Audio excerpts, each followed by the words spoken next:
फिर से कुछ लोगों ने कहा कि सर समझ में नहीं आया, तो चलिए एक बार यही से शुरू करते हैं। हम लोग को याद होगा कि हम लोगों ने मसल फाइबर बनाया था। चलिए एक बार फिर से बना करके कोशिश करते हैं, शायद समझ में आ ही जाए। हमने बोला था मसल फाइबर एक सिंथेसियल सेल का कॉम्बिनेशन है, क्योंकि यहाँ पर बेटा एक न्यूक्लियस है कि बहुत सारे न्यूक्लियस हैं, क्योंकि मैंने बोला था सार्कोब्लास्ट या तो मायोब्लास्ट की बात करो तो ये एम्ब्रियोनिक कंडीशन में, इमेच्योर कंडीशन में, यानी अपनी इमेच्योर कंडीशन में फ्यूज हो गई, और यहाँ पर बहुत सारे साइटोप्लाज्म और न्यूक्लियस आपस में फ्यूज होकर के एक स्ट्रक्चर बनाए जिसका नाम क्या है? फाइबर। कौन सा फाइबर? Muscle fibre. क्या नाम बेटा? मसल। ओके। फिर मैंने इनका बेटा लेबलिंग की थी कि ये जो मसल फाइबर है इसका सबसे बाहरी लेयर है सार्कोलेमा। ये सार्कोलेमा, इसका प्लाज्म जो है इसका नाम है सार्कोप्लाज्म, और इनके पास एक न्यूक्लियस की बहुत सारे।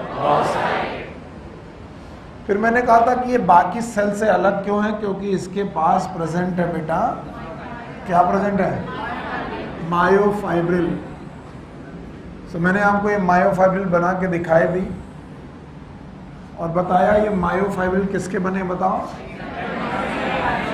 एक्टिन और मायोसिन।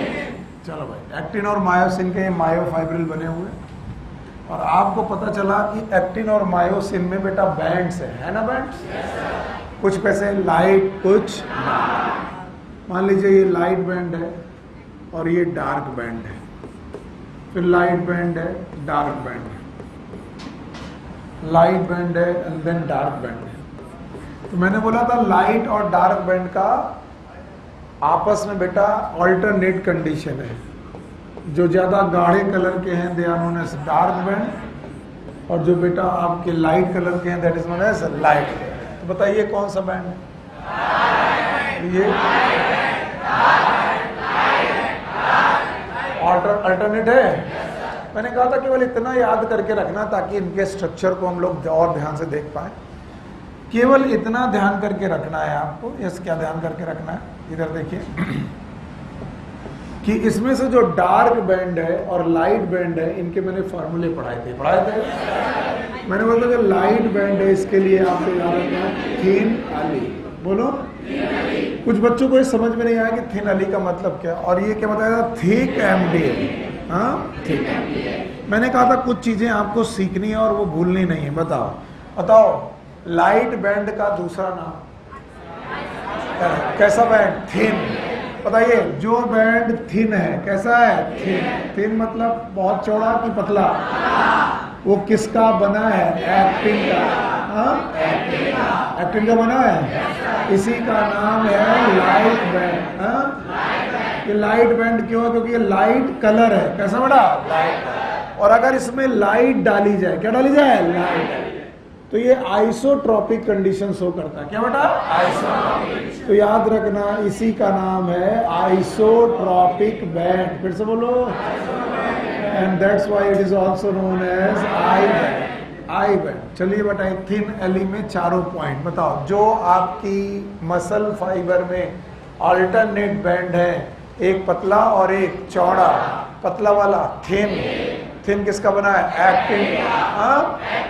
लाइट बैंड है, आइसोट्रॉपिक है, क्या बोलेंगे? I band. फिर से बोलो, आई बैंड। ओके। दूसरा बैंड है थिक बैंड। कैसा? थिक। तो इसके भी 4 पॉइंट याद रखने। वन इज थिक, किसका बना है? मायोसिन। वो किसका बना था? ये किसका? मायोसिन। और बोलो, डार्क है और आइसोट्रॉपिक की एनाइसोट्रॉपिक। तो हमारे पास एक आइसोट्रॉपिक और एक एनाइसोट्रॉपिक। अगर लाइट डाली जाए तो ये बैंड आइसोट्रॉपिक है कि एनाइसोट्रॉपिक? केवल इतना सिखाया है और अभी मुझे मालूम है इससे कुछ समझ में नहीं आता। मुझे भी मालूम है इससे कुछ समझ में नहीं आता। मैंने आपका ब्रेन और माइंड प्रिपेयर करने की कोशिश की है कि जब आपको कोई भी बड़ी स्ट्रिप्ड मसल दिखाई पड़े तो उसमें जो गहरे कलर का दिखाई पड़े आप उसे डार्क बोल सकें, और जो हल्के कलर का दिखाई पड़े उसे लाइट। तो गहरे और हल्के कलर की पट्टियां पड़ी हुई हैं, light and dark band present हुए हैं। लाइट एंड डार्क प्रेजेंट में से कभी कोई लाइट बोले तो बोलो आइसोट्रॉपिक, और बोलो एक्टिन का बना है और कैसा है, थिन। और कोई डार्क बोले तो बोलो सर डार्क बैंड है, एनाइसोट्रॉपिक है, मायोसिन का बना है, थिक बैंड।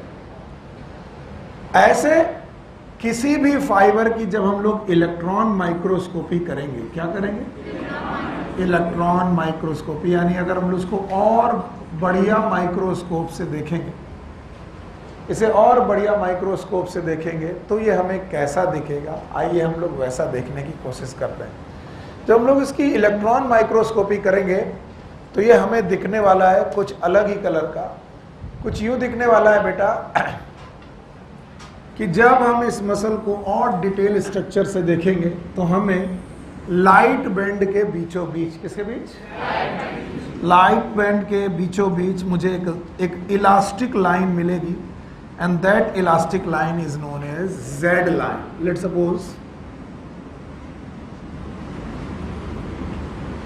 सपोज ये एक लाइन मिली मुझे, लेट्स सपोज एक ये लाइन मिली मुझे, लेट्स सपोज मुझे ये एक लाइन मिली। अब मैं कोशिश में हूं कि आपको ये समझ में आ जाए। ये जो लाइन मिल रही है इसका नाम रखा मैंने जेड लाइन, फिर से बोलो जेड लाइन, इसका भी नाम जेड लाइन और इसका भी नाम जेड लाइन। अभी डायग्राम गड़बड़ होगा इसलिए अभी देखने की कोशिश करना। ये जो जेड लाइन है, इस जेड लाइन से जुड़े हुए मिलेंगे मुझे एक्टिन फिलामेंट, बोलो एक्टिन फिलामेंट। दोनों तरफ मुझे एक्टिन फिलामेंट मिलेंगे लाइक दिस।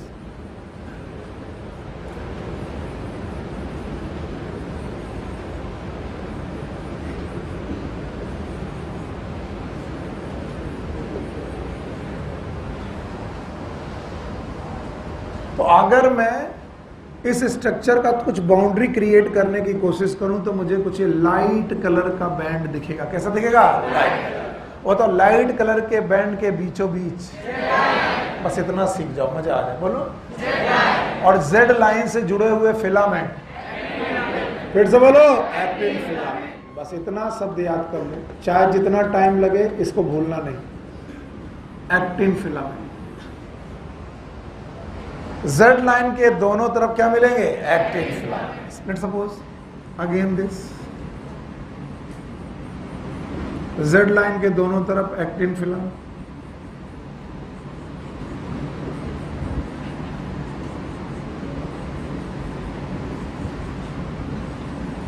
अगर मैं इसकी बाउंड्री क्रिएट करूं तो दिस इज एक्टिन फिलामेंट।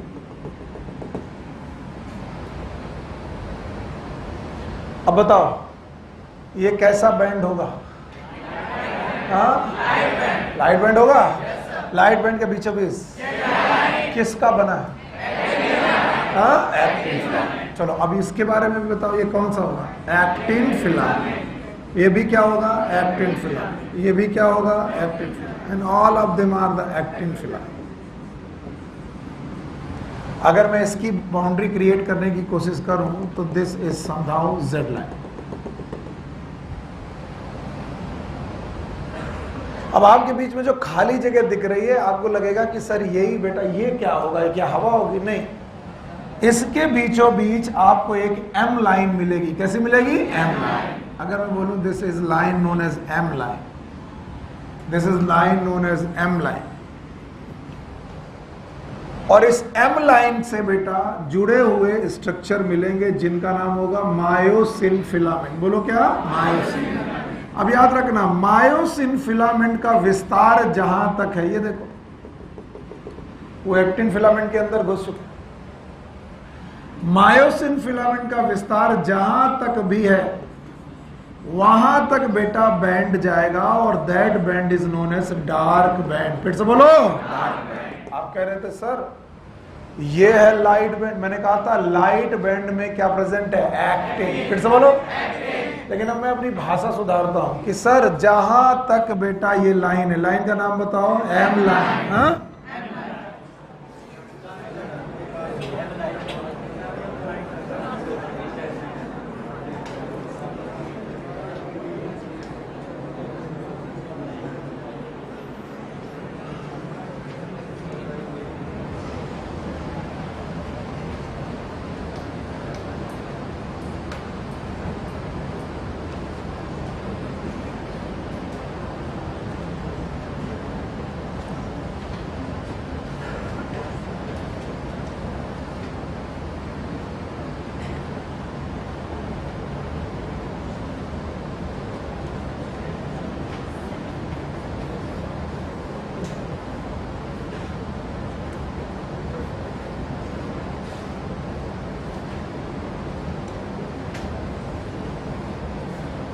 चला ये, ठीक है, जाओ बेटा। सॉरी, फिर से कोशिश करते हैं, ठीक है। अब जल्दी कोशिश करना क्योंकि अब आपको आ गया है। बताइए मैं किसका स्ट्रक्चर बना रहा हूं, मसल फाइब्रिल का कि फाइबर का? Muscle fibre. बताओ ये जो स्ट्रक्चर बना रहा हूं ये सार्कोलेमा है? नो सर, सार्कोलेमा है सर, ये सार्कोलेमा। Okay good. अब बताइए सार्कोलेमा में कितने प्रकार के बैंड? 2। एक और लाइट, दूसरा डार्क। पक्का? मैंने आपसे कहा कि केवल आपको इतना याद रखना है कि there is a band known as light band, और जिस लाइट बैंड के बीचों बीच में मेरे पास एक लाइन है। जल्दी बोलो कौन सी लाइन? सर ये जेड लाइन है। एक और लाइन खींचे, बोलो क्या नाम है? Z line. एक और लाइन खींचे, बोलो क्या नाम है? Z line. अब बोलो बताओ ये कौन सी लाइन, और ये वाली कौन सी लाइन? Z line. और ये कौन सी लाइन? जेड। तो बोला गया जेड लाइन से क्या निकल रहा है? तो सर यहां से निकल रहे हैं फिलामेंट। नाम बोलो। हाँ, थोड़ा टाइम लगता है बेटा एक ही चीज को सीखने में। इस फिलामेंट का नाम क्या है? Actin filament. हाँ, देखने में काफी चौड़े लग रहे हैं पर हम लोगों ने इनका नाम थिन रखा था। क्या नाम रखा था? थिन। अभी थोड़ी देर बाद समझ में आ जाएगा क्यों ये थिन है। अभी आप इनके बारे में बनाते रहिए। बताइए ये कौन से फिलामेंट है? Actin filament. हाँ, actin. Again this filament is known as actin filament, this filament is known as actin filament. बस मैं तुम्हें ये दिखाने की कोशिश कर रहा हूं क्योंकि आपके पास ये आइडिया होना चाहिए। बताइए इस लाइन का नाम, ये वाले का नाम जेड लाइन, इसका नाम आगे भी क्या होगा? आगे भी क्या होगा? तो बहुत सारी जेड लाइन होगी और इनमें बेटा बैंड होंगे, लाइट और डार्क। अच्छा, जो बीच बीच में जगह खाली पड़ी हुई है उस जगह पर मैंने आपको एक लाइन बताई। बोलो कौन सा? जेड लाइन की एम लाइन। फिर से बोलो, फिर से बोलो, एम लाइन। चलो 2 एम लाइन के साथ काम करते हैं। एम लाइन बेटा जहां तक जा रही है उससे निकल रहे हैं मायोसिन फाइबर। फिर से बोलो, मायोसिन फाइबर निकल रहे हैं। और मायोसिन फाइबर जहां तक बेटा निकल रहे हैं, सी दिस मायोसिन फाइबर जहां तक पहुंच रहे हैं वहां तक जो बैंड पड़ा हुआ है, देखो मैं इमेजिनरी लाइन बता रहा हूं। बताइए इस बैंड का नाम क्या होगा? डार्क। फिर से बोलो, फिर से देखो, इधर से इधर देखोगे, इधर देखो। बताओ ये क्या है? एक्टिन की मायोसिन, मायोसिन। ये क्या है? ये भी सब क्या है? मायोसिन। सब क्या है बेटा? मायोसिन। बताइए यहां तक क्या है? यहां तक क्या है? डार्क। तो अब जरा मैं बोलूं वो मुझे बताओ। जहां तक ब्लू फाइबर है, जहां तक भी आपको ब्लू फाइबर दिख रहे हैं, बताइए कौन सा बैंड है? बोलो ये कौन सा बैंड? Dark band. तो डार्क बैंड का दूसरा नाम क्या था? A band. फिर से बोलो, आइसोट्रोपिक के आइसोट्रोपिक। इस वाले बैंड का नाम ए बैंड, आइसोट्रोपिक एनाइसोट्रोपिक। हाँ, एनाइसोट्रोपिक। अब जरा गौर से देखना, बची हुई जगह बची, जो भी जितनी भी जगह बची, दिस। बताइए इस बैंड का नाम क्या है? I band. फिर से बोलो। अब बताओ आई बैंड के बीचों बीच में क्या है? एक्टिन की मायोसिन। अच्छा, मायोसिन बोलने वाले। अरे बेवकूफ, इस लाइन का नाम बिना डांट खाए मानते नहीं हो। बताओ इस फिलामेंट का नाम? हाँ, एक्टिन। और इस फिलामेंट का नाम? मायोसिन। अब जवाब चाहिए मुझे सही ढंग से। बताओ आई बैंड जहां पर है वहां पर बताओ मायोसिन पेनिट्रेट हो रहे कि नहीं हो रहे? हो रहे? नहीं पेनिट्रेट हो रहे। इसीलिए आई बैंड थिक है कि थिन है? थिन है। हा? और जहां तक भी बेटा मायोसिन जा रहा, जहां तक भी वहां पर कौन सा बैंड है? A for anisotropic, I for isotropic. अब बताओ आइसोट्रोपिक थिक है कि thin? A band thick, A band thick, I band. अब मैं जो पूछूं बताओगे? बताओ आई बैंड में क्या प्रेजेंट है? एक्टिन की मायोसिन। Thank God. क्या प्रेजेंट है? अच्छा बताओ ए बैंड में क्या प्रेजेंट है? मायोसिन और एक्टिन दोनों। लेकिन यहाँ एनाइसोट्रोपिज्म किसकी वजह से? मायोसिन। इसीलिए हम बोलते हैं इस पूरे बैंड का नाम, यहां से यहां तक के बैंड का नाम एनाइसोट्रोपिक बैंड। और इसका कारण एक्टिन है कि मायोसिन? मायोसिन। याद रखना, एक्टिन की अगर क्षमता होती है एनाइसोट्रोपी तो इस जगह पर भी एनाइसोट्रोपी होती है। यस और नो? इसका मतलब एक्टिन की क्षमता एनाइसोट्रॉपी नहीं है, तो किसकी क्षमता है? मायोसिन। तो मायोसिन जहां तक गया वहां तक आइसोट्रॉपिज्म के एनाइसोट्रॉपी। फिर से बोलो। और इसीलिए बेटा ए बैंड का एक जोन ऐसा भी मिलेगा जो ओवरलैप नहीं कर रहा होगा। देखो यहां से यहां तक, बताओ ओवरलैप है कि नहीं? And that zone is known as H zone. फिर से बोलो एच जोन। और इस लाइन का नाम एम लाइन। फिर से बोलो एम लाइन। और बताओ इसी तरीके से मैं बताऊं, इस लाइन का नाम बोलो, क्या नाम होगा? M line. और आगे चलते जाओगे तो एम लाइन होती जाएगी। देखिए बनाने में मुझे थोड़ा टाइम लगता है, लेकिन मैं अगर स्ट्रेट बनाऊं तभी तुम्हें समझ में आएगा। मुझे तो नहीं लग रहा कि तुम्हें समझ में आ रहा। एक कोशिश और अब आप करेंगे मेरे साथ। बताइए मैं क्या बना रहा हूं? फाइबर की फाइब्रिल। आइए फाइबर की कोशिश करते हैं। अब बिल्कुल कंसंट्रेशन चाहिए 200%। बताओ ये सार्कोप्लास्ट, हाँ सार्कोप्लास्ट, सार्कोप्लास्ट की सार्कोलेमा, सार्कोलेमा। चलो सार्कोलेमा, सार्कोलेमा के अंदर सार्कोप्लास्ट, सार्कोप्लास्ट के अंदर एक्टिन और पक्का। और एक्टिन और मायोसिन बेटा अल्टरनेट बैंड में है। मैंने आपको इमेजिनरी लाइन बनाने के लिए बोला, बनाओ इमेजिनरी लाइन। क्या नाम है? Z line. फिर मैंने बोला एक और बनाओ, जेड लाइन। बना लिया आपने? कितनी जेड लाइन? 2। ऐसे एक है कि बहुत सारी? बहुत सारी जेड लाइन है। और मैंने पूरा टॉपिक 2 पार्ट में बांट दिया। जेड लाइन है, बताइए जेड लाइन से कौन से फाइबर निकले? हाँ, अगर मैं येलो कलर बता रहा हूं तो एक्टिन की मायोसिन। तो सर ये एक्टिन फाइबर निकल रहे। चलिए सर एक्टिन फाइबर निकल रहे। जहां तक एक्टिन फाइबर निकल रहे हैं ये कंडीशन आइसोट्रोपिज्म की एनाइसोट्रोपिज्म। हाँ अच्छा बताओ, जहां तक एक्टिन फाइबर निकल रहे आइसोट्रोपिज्म के एनाइसोट्रोपिज्म। तो भाई सर आइसोट्रोपिज्म होनी चाहिए। अब आप एक एक करके सीखो, बहुत सारी चीजें सीखोगे तो एक साथ बहुत ज्यादा कंफ्यूजन होगा। चलो इसका नाम, इसका नाम। और हमने माना कि ये लाइट बैंड है। बोलो क्योंकि ये बना है एक्टिन का। फिर से बोलो एक्टिन का। और हमने ये माना कि सर ये भी किसका बना है? एक्टिन का, एक्टिन का। मैं एक और बना दूंगा लेकिन आप मेरी मदद करते रहो। बताओ ये इमेजिनरी लाइन, सॉरी ये लाइन है इमेजिनरी नहीं, रियल लाइन है। इलास्टिक कैसी है? इलास्टिक। अब हमने बीचों बीच एक और लाइन खींची और इस लाइन का नाम रखा एम लाइन। फिर से बोलो M line. This is a M line now. इस वाली का नाम, इसका नाम, इनका फिलामेंट एक्टिन, इनका फिलामेंट एक्टिन, इसका नाम M line. M line actually बहुत पतली लाइन है लेकिन मैं दिखाने के लिए ऐसा बना रहा हूं। बहुत पतली लाइन है ये एम लाइन। अच्छा, एम लाइन से निकलने लगे फाइबर, एक्टिन की मायोसिन और मायोसिन आइसोट्रोपिज्म के एनाइसोट्रोप। बताओ ये वाला एनाइसोट्रोप, बताओ ये वाला एनाइसोट्रोप, ये वाला एनाइसोट्रोपिज्म, ये वाला भी एनाइसोट्रोप। तो ये वाला रीजन जहां तक जा रहा है ये एनाइसोट्रोपिज्म है। तो anisotropism is the property of actin की मायोसिन। तो मैंने कहा जहां तक भी एनाइसोट्रोपिज्म है वो वाला बैंड क्या कहलाएगा? A band. फिर से बोलो ए बैंड। तो हमने कहा सर ये तो ए बैंड हो गया। कौन सा बैंड? तो बताइए इधर से भी एक बैंड आया होगा, नाम बताओ क्या होगा? ए बैंड रहा होगा। और बताओ उसकी भी एक इमेजिनरी, इसकी एक भी एक लाइन रही होगी, नाम क्या होगा? M line. फिर से बोलो। तो बताओ ये वाला बैंड भी जहां तक गया होगा नाम क्या होगा?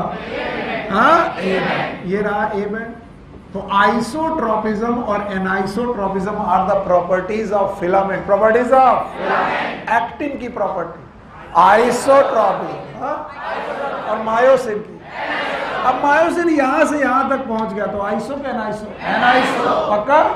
और मायोसिन यहां से यहां तक पहुंच गया तो क्या हो गया? आइसो। लेकिन बेटा एक्टिन यहां से लेकर यहां तक है तो सर आपने क्यों नहीं बोला कि यहां से लेकर यहां तक आई बैंड है? नहीं, क्योंकि आइसोट्रोपिज्म लाइट ट्रेवलिंग प्रॉपर्टी है। अगर लाइट यहां से घुसी तो एक्टिन होने के बावजूद भी मायोसिन लाइट में आइसोट्रोपिज्म करेगा कि एनाइसो। इसलिए इतना बड़ा जोन, जितना छोटा सा जोन, दिस जोन जिसमें केवल और केवल कौन है? एक्टिन। फिर से बोलो वो क्या कहलाएगा? I band. फिर से बोलो आई बैंड। तो बताओ आई बैंड इज थिक और थिन, और बेटा A band, I band, A band. अब मैं जो पूछूं बताओगे तो अच्छा रहेगा। बताओ आई बैंड में एक्चुअली कौन सी प्रोटीन है? एक्टिन। ए बैंड में मायोसिन के साथ एक्टिन भी ओवरलैप करती है, लेकिन I know anisotropism is not the feature of actin, so that's why we are telling that A band is totally due to myosin. क्या बोला मैंने, कुछ समझ में आया? मैंने बोला ये पूरा बैंड ए बैंड है, ये बात और है कि इस बैंड में मायोसिन के साथ कुछ जगह पर क्या है? एक्टिन, लेकिन एक्टिन की वजह से एनाइसोट्रोपिज्म किसकी वजह से? मायोसिन। तो हम बताओ ए बैंड होना किसकी वजह से मानेंगे? मायोसिन। नहीं आया? और ये बात और है कि जहां जहां एक्टिन है वहां वहां पर आइसोट्रोपिज्म, क्योंकि कुछ जगह पर ये ओवरलैप है, वहां पर आइसोट्रोपिज्म। जहां ओवरलैप नहीं है वहीं पर क्या है? आई है। नहीं आया? आ गया। अब आओ, अब बोलते हैं कि अगर मैं इस लाइन को एम लाइन बोलूं तो ठीक है भाई, बोल दो एम लाइन, कोई फर्क नहीं पड़ता सर, ये एम लाइन है। फिर बोलते हैं एम लाइन के दोनों तरफ मायोसिन है। क्या है? मायोसिन। पर मायोसिन का कुछ हिस्सा एक्टिन के साथ ओवरलैप है, कुछ हिस्सा एक्टिन के साथ ओवरलैप है। तो जैसे एक्टिन का कुछ हिस्सा ओवरलैप नहीं है, वैसे ही मायोसिन का भी कुछ हिस्सा ओवरलैप नहीं है, and that zone is known as H zone. वो बताओ, H zone is found in overlap की नॉन ओवरलैप?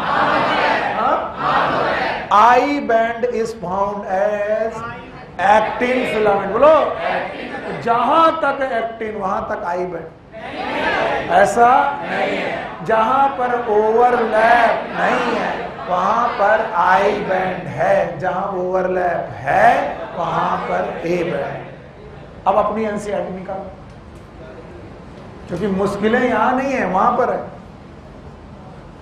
एनसीईआरटी नहीं समझ पाओगे तो तुम मुझे ही गालियां दोगे। डायग्राम देखो, पेज नंबर कौन सा है? 305। 305 के नीचे वाला डायग्राम देखो। देखा? काली काली लाइन जो है वो कौन सी लाइन है? Z line. हाँ, काली वाली लाइन का नाम जो तुम्हारी बुक है जेड लाइन। यहाँ पर येलो है, वहां पर ब्लैक है, जेड लाइन। जेड लाइन के दोनों तरफ कौन से फिलामेंट निकले हैं? एक्टिन की मायोसिन। एक्टिन। इधर सभी कौन से निकले? एक्टिन। एक्टिन जहां तक विस्तारित है, जहां तक वो आइसोट्रोपिज्म शो करने चाहिए। क्या शो करते हैं? आइसोट्रोप। लेकिन भगवान ने क्या डाल दिए? मायोसिन। और मायोसिन का नेचर आइसोट्रोपिज्म, लेकिन एनाइसो लाइट डालने की वजह से ये एरिया कैसा होगा? एनाइसो। तो एनाइसोट्रोपिज्म किसका फीचर है? मायोसिन। ये बात और है कि उस एरिया में कौन घुस गए? एक्टिन। लेकिन उनके होने से कोई फर्क पक्का? तो बताओ, anisotropism is the feature of myosin. तो जहां तक मायोसिन का विस्तार है कौन सा बैंड? A band. और इस हिसाब से जहां तक एक्टिन का विस्तार है वहां तक क्या होना चाहिए? आई बैंड होना चाहिए। लेकिन ऐसा कुछ हिस्सा इधर ओवरलैप है, कुछ हिस्सा इधर ओवरलैप है, और ये हिस्सा किस बैंड में घुसा है? A band. तो बताओ, वो हिस्सा ए बैंड का पार्ट हो गया। तो जो हिस्सा ओवरलैप नहीं है उसका नाम आई बैंड। तो बताओ, एक्टिन का वो हिस्सा, एक्टिन फिलामेंट का वो हिस्सा जो ओवरलैप, उसका नाम आई बैंड। और मायोसिन फिलामेंट का वो हिस्सा जो ओवरलैप नहीं है, एच जोन। और पूरा myosin A band, A band. और बोलते हैं दो जेड लाइन के बीच का बेटा part, it is a functional unit. बोलो क्या नाम? यस, मसल की फंक्शनल यूनिट है, and that is known as sarcomere. बोलो। अब आप पूछेंगे कि सार्कोमियर को फंक्शनल यूनिट क्यों बोलते हैं? तो फंक्शनल यूनिट बोलने का कारण यह है कि यही सार्कोमियर है जो मसल के काम को करती है, और मसल का काम होना है कॉन्ट्रैक्शन। बोलो क्या नाम? और मसल जब भी कॉन्ट्रैक्ट करेगी तो उसका कुछ हिस्सा छोटा हो जाएगा। कौन सा हिस्सा छोटा होगा? वो किसके रेस्पेक्ट में देखोगे? सार्कोमियर। तो अगर सार्कोमियर छोटी होने लगी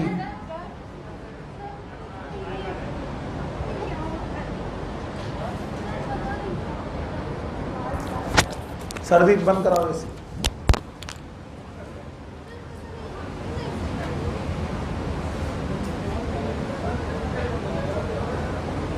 एसी बंद कर।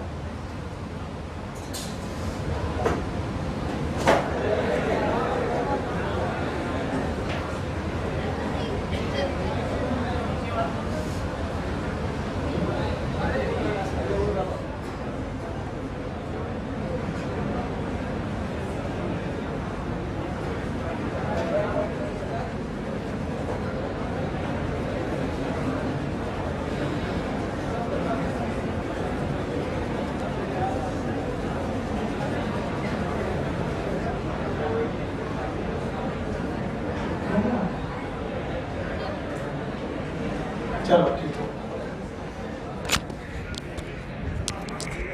जब बंद हो गया ठीक है।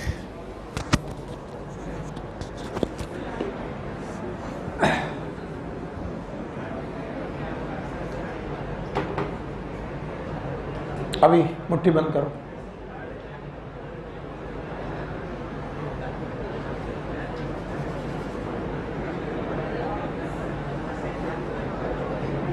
अभी सही है? ठीक है, ठीक। ओके, तो हमारे पास दो बैंड है। एक कौन सा? A band. और ए बैंड के बगल में कौन सा बैंड है? I band. मैं बार बार समझाते शायद पक भी जाऊंगा और तुम नहीं जवाब दे पाओगे, तो मेरी गलती नहीं। जहां तक मायोसिन का विस्तार है, ए का मतलब एनाइसोट्रोपिज्म, वहां की लाइट की एक्टिविटी एनाइसोट्रोपिक होगी। Yes sir. अब ये और है कि वहां एक्टिन घुस गया, क्या करें? वो नेचर बदलने वाला नहीं है। इसलिए जहां तक केवल एक्टिन है, जहां तक और ओवरलैपिंग, उस जगह का नाम आई बैंड। याद रहेगा? फिर मैंने बोला दो जेड लाइन की जगह, बीच की जगह नाम बताओ, सार्कोमियर। कल को तुम बोलो सर यहां पर भी एक जेड लाइन है, बिल्कुल, इसका भी नाम सार्कोमियर। सर वहां पर भी है सार्कोमियर, सर यहां पर भी है सार्कोमियर। तो बोला गया sarcomere is a functional unit. बोलो, और किसी भी नाम को बहुत सही से पढ़ा करो। Why it is known as functional unit? क्योंकि बेटा मसल का फंक्शन इसी यूनिट के रेस्पेक्ट में डिवाइड किया जाएगा। किसके? सार्कोमियर, इसी के रेस्पेक्ट में डिफाइन किया जाएगा। मतलब मसल अगर कॉन्ट्रैक्ट हो रही है तो मसल छोटी हो रही है, और अगर मसल छोटी हो रही है तो उसका क्या पार्ट छोटा हो रहा? सार्कोमियर। अगर मसल रिलैक्स हो रही है तो उसका कुछ पार्ट रिलैक्स हो रहा हो, बड़ा हो रहा, क्या रिलैक्स हो रहा? सार्कोमियर। तो हम सार्कोमियर के रेस्पेक्ट में देखते हैं कि मसल कॉन्ट्रैक्ट हो रही है कि मसल रिलैक्स हो रही है। तो सार्कोमियर वो जगह है, वो यूनिट है, वो उतना प्लेस है जिसके रेस्पेक्ट में हम मसल के कॉन्ट्रैक्शन और रिलैक्सेशन को डिफाइन करते हैं। और इस कॉन्ट्रैक्शन और रिलैक्सेशन को डिफाइन करने की इस वजह से इसे हम क्या बोलते हैं? Functional unit.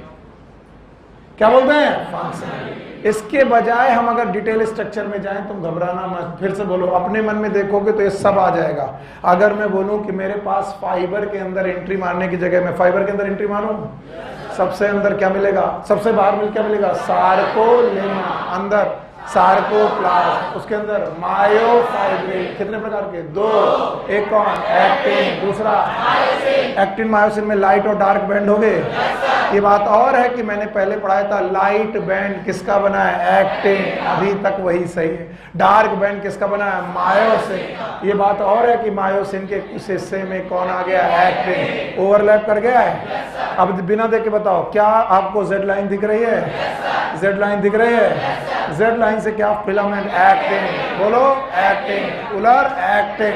एक्टिन फिलामेंट जहां तक है वहां तक लाइट बैंड नहीं है। एक रूल है, मायोसिन फिलामेंट जहां तक है वहां तक ए बैंड की I band? A band. Isotropic anisotropic. इसके बीचों बीच में कौन सी लाइन है? M line. और बेटा लाइट बैंड के बीचों बीच में जेड लाइन। दो जेड लाइन के बीच का पार्ट सार्कोमियर। जवाब दे देना, जवाब देना। जो लाइट बैंड है उसमें एक्टिन फिलामेंट है। और एक्टिन फिलामेंट याद रखना, एक्टिन फिलामेंट का वो हिस्सा जो ओवरलैप, वो लाइट क्या है कि डार्क? लाइट। और जो ओवरलैप कर रहा है वो किस में चला गया? डार्क। डार्क मतलब आइसो के एनाइसो? आइसो के एनाइसो? तो मायोसिन का जहां तक विस्तार है, मायोसिन का जहां तक विस्तार है, ए की आई ए, और बेटा जहां पर ओवरलैप नहीं है वहां आई, दो जेड लाइन के बीच बहरहाल आप आई बैंड बात करो या ए बैंड बात करो, कुछ भी बात करो, आप एक्टिन और मायोसिन की ही बात करेंगे, याद रखना। तो जब हम लोग एक्टिन फिलामेंट को डिटेल में पढ़ते हैं तो एक्टिन फिलामेंट के डिटेल स्ट्रक्चर भी अजीब हैरान करने वाले हैं। तो हम लोग एक्टिन फिलामेंट के स्ट्रक्चर को पढ़ने के लिए पढ़ते हैं। They are made up of 3 fibre और मेड अप ऑफ 3 प्रोटीन्स, 3 प्रकार की प्रोटीन से बने हुए। Actin filament itself made up of 3 type of proteins, याद रखना। One is known as F actin, F actin के 2 फिलामेंट, याद रखना 2 फाइबर। इसके अलावा ट्रोपोमायोसिन 2 फिलामेंट और बहुत सारे ट्रोपोनिन। देखिए टॉपिक कहां से छूटा हमारे पास, बताओ। लाइट बैंड और डार्क बैंड दिख रहे हैं, एनआइसोट्रॉपिक और आइसोट्रॉपिक दिख रहे हैं। कौन है एनआइसोट्रॉपिक? मायोसिन की एक्टिनिन। कौन है आइसोट्रॉपिक? एक्टिन। आई बैंड याद है? ए बैंड याद है? हम लोग यहां पर आई बैंड के अंदर घुसे। किसके अंदर? आई बैंड। आई बैंड में कौन प्रेजेंट है? एक्टिन। और बोला गया एक्टिन के जो फिलामेंट हैं, जो जेड लाइन के दोनों तरफ हैं, दीज फिलामेंट, ये फिलामेंट किससे बने हैं सर? ये फिलामेंट किससे बने? They are made up of 3 protein. फिर से बोलो 3। नंबर 1 एफ एक्टिन, दूसरा ट्रोपोमायोसिन, तीसरा ट्रोपोनिन। आइए इन तीनों को समझने की कोशिश करते हैं। आप सबसे पहले देखेंगे there is one protein structure which is globular in nature. गोल गोल होने की वजह से इसे हम लोग बोलते हैं ग्लोबुलर, और ये ग्लोबुलर एक्टिन प्रोटीन है, यानी एक्टिन नाम की प्रोटीन का बना है, लेकिन ये ग्लोबुलर स्ट्रक्चर है। ये जो ग्लोबुलर स्ट्रक्चर है इसको हम लोग मानते हैं मोनोमर। बोलो क्या मानेंगे? जैसे हम लोग मोती को आपस में जोड़कर माला बनाते हैं, तो मोती इज मोनोमर की पॉलीमर? मोनोमर। और माला इज, तो बोलते हैं कि ये जो गोल गोल आपको एक्टिन दिख रहा, it is known as G actin. What is G actin? Globular actin. फिर से बोलो। तो बोलते हैं ग्लोबुलर एक्टिन पॉलीमर बनाने लगी। पॉलीमर बनाने लगी मतलब एक बहुत लंबी चेन बनाने लगी ग्लोबुलर एक्टिन। और ग्लोबुलर एक्टिन जब बहुत लंबी चेन बनाने लगी तो हमें लगा कि ये तो फाइबर बन गया, और ये फाइबर बन गया एक्टिन का। किसका बन गया? एक्टिन का। पर बताओ इसमें एक जी है कि बहुत सारे? इसलिए हमने इस एक्टिन का नाम रखा एफ एक्टिन। फिर से बोलो। और एफ एक्टिन का मतलब फाइबर एक्टिन। फिर से बोलो। तो फाइबर एक्टिन इज मोनोमर की पॉलीमर? पॉलीमर। मोनोमर। और ये पॉलीमर किसका है? तो व्हेन जी एक्टिन, जब बहुत सारी जी एक्टिन आपस में जुड़ी तो क्या बन गया? Fibre, and that is known as F actin. तो बोलते हैं ऐसे एफ एक्टिन के 2 फाइबर, ये रहा पहला फाइबर सीधिस, ये दूसरा फाइबर,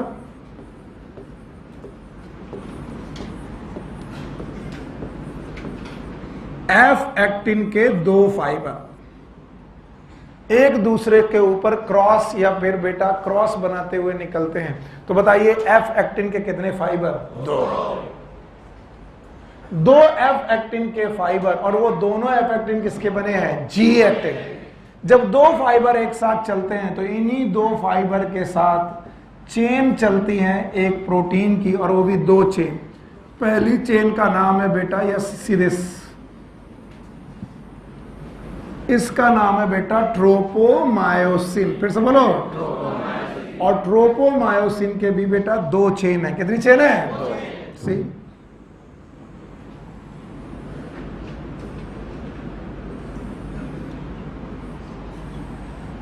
थोड़ा सा गलत हुआ।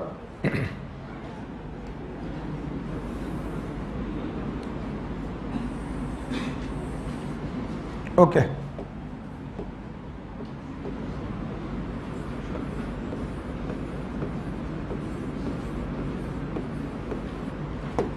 बस आपको एज्यूम करना है। तो बताइए जो ब्लू कलर के स्ट्रक्चर्स बनाए मैंने, ये क्या है? ट्रोपोनिन की ट्रोपोमाइसिन।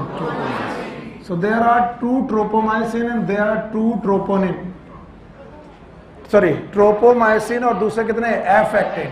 तो बताओ कितनी बेटा रस्सियां चली ट्रोपोमाइसिन की, 2।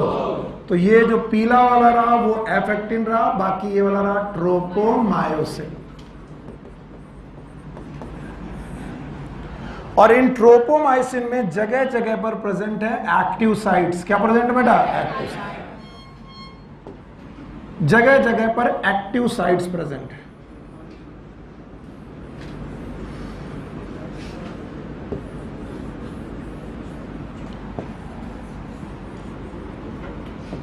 इन जगह जगह की एक्टिव साइट्स पे बेटा एक स्मॉल प्रोटीन बैठी हुई है, और ये स्मॉल प्रोटीन बेटा it is known as troponin. बोलो कौन बेटा, ट्रोपोनिन।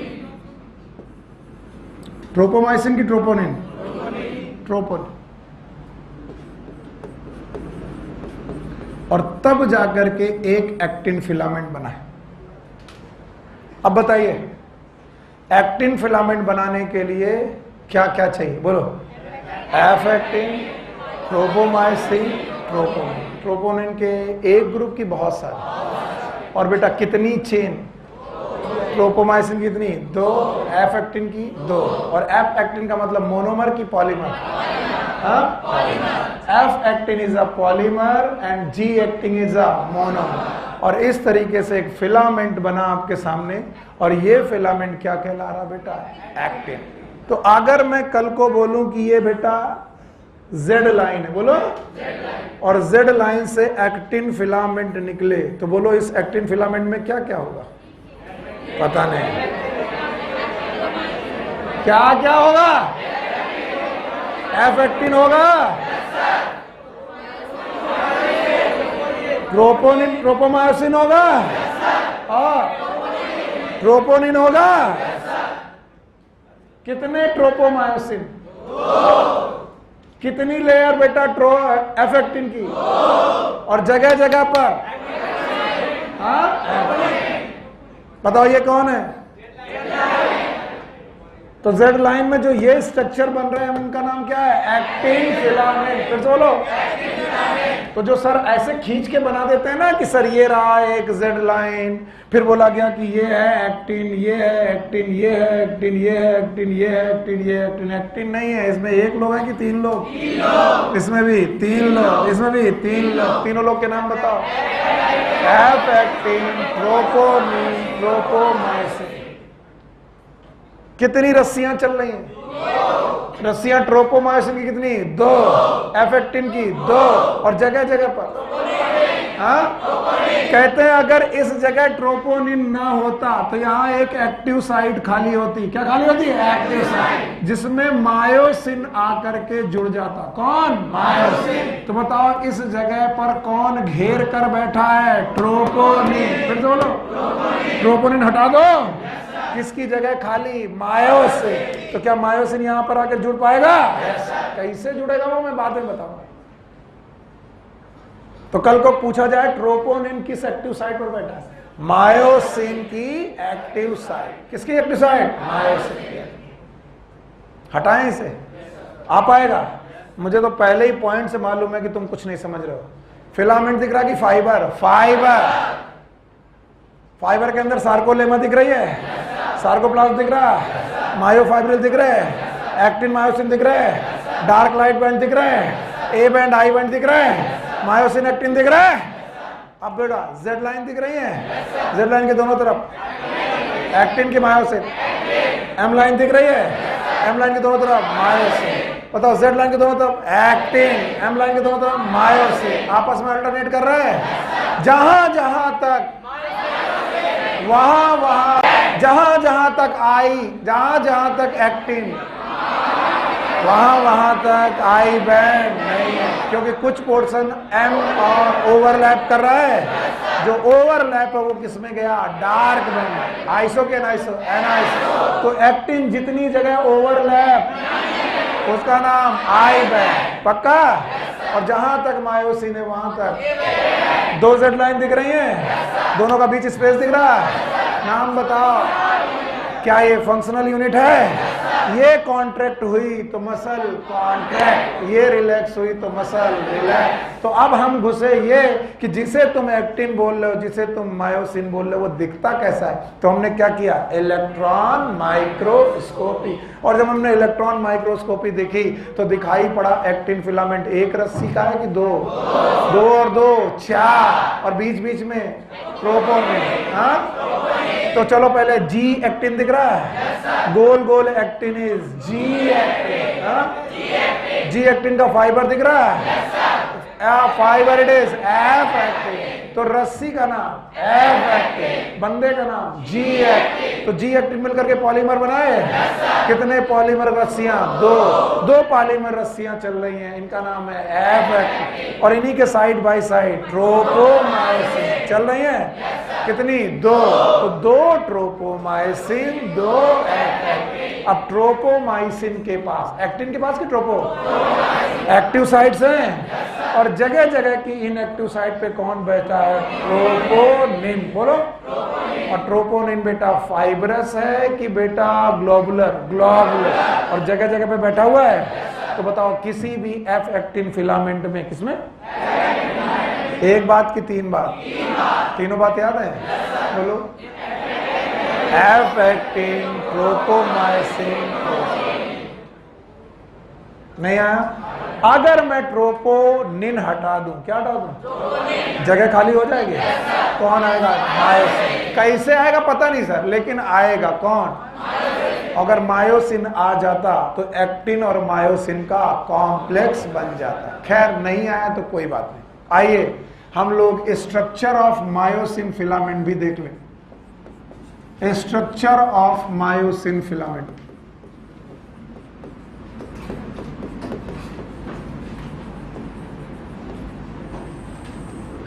फिर से सुनो।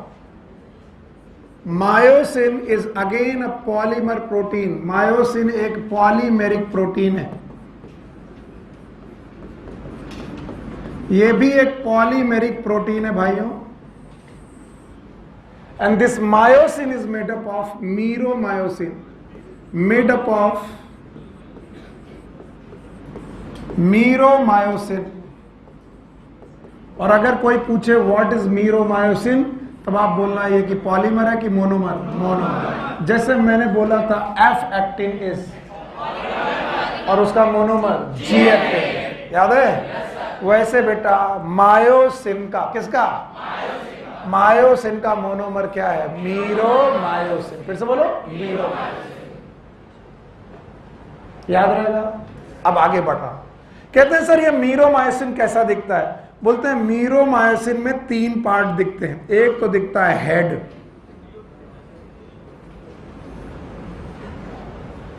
It is head. एक दिखती है इसमें आर्म, हेड के साथ दिखती है आर्म, और उसके बाद दिखती है टेल। तो किसी भी मीरोमायोसिन को देखोगे जो मोनोमर है, ये पॉलीमर है कि मोनोमर? मोनोमर। ये तीन पार्ट रखता है, हेड, आर्म, टेल।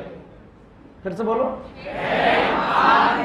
बोलते हैं हेड और आर्म को मिला करके हम लोग हेड और आर्म को मिला करके बोलते हैं कि ये हैवी मीरोमायोसिन है। कैसी है? हैवी। एंड इसे हम नाम देते हैं HMM, that is known as heavy meromyosin. और हम मानते हैं कि इसका मॉलिक्यूलर वेट बाकी मायोसिन के पार्ट से ज्यादा। बाकी बचती है टेल, और टेल वाले पोर्शन को हम लोग बोलते हैं LMM, and that is known as light myromyosin.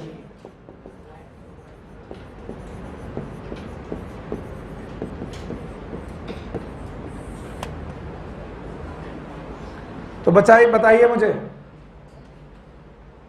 कि मायोसिन इज अ मोनोमर की पॉलीमर? और अभी तक मैंने पॉलीमर बनाया नहीं, अभी तक केवल क्या बनाया? मोनोमर। तो मैं मोनोमर की शक्ल देखता हूं तो मोनोमर की शक्ल का नाम क्या है? मायोसिन की मीरोमायोसिन? और मीरोमायोसिन खुद में कितने पार्ट में? तीन। बोलो कौन? Head, arm, tail. फिर से बोलो, head, arm, tail. Head arm tail, और हेड और आर्म मिलकर HMM. What is HMM? Heavy meromyosin. और व्हाट इज LMM? तो कहते हैं ऐसे ऐसे मीरोमायोसिन के दो मोनोमर, पहला मोनोमर और इसके बाद दूसरा मोनोमर आपस में जुड़ करके एक यूनिट बनाते हैं. They form a unit. Again it is not a polymer.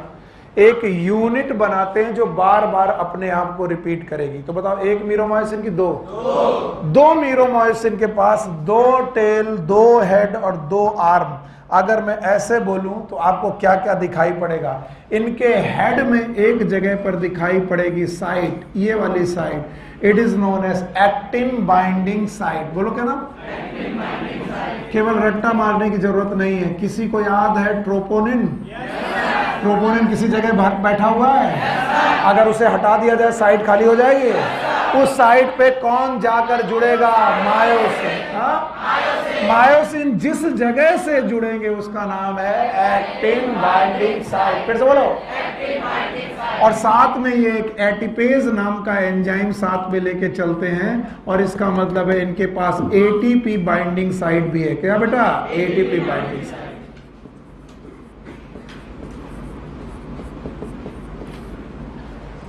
तो इनके हेड में 2 साइट है. बोलो कौन? एक्टिन बाइंडिंग साइट और एटीपी बाइंडिंग. अगर मैं इसे अकेले दिखाऊं तो थोड़ा ज्यादा विजिबल होगा. बताओ, ये वाली साइट और ये वाली साइट एटीपी बाइंडिंग साइट. बताओ, इस पूरे पोर्शन का नाम हेड, इसका नाम आर्म, इसका नाम टेल. बताओ, ये मीरोमायोसिन का एक मॉलिक्यूल की 2? एक. अरे 2 दिख रहा है. और ऐसे एक की 2 साथ रहते हैं और एक यूनिट बनाते. क्या बनाते हैं? एक की एक यूनिट.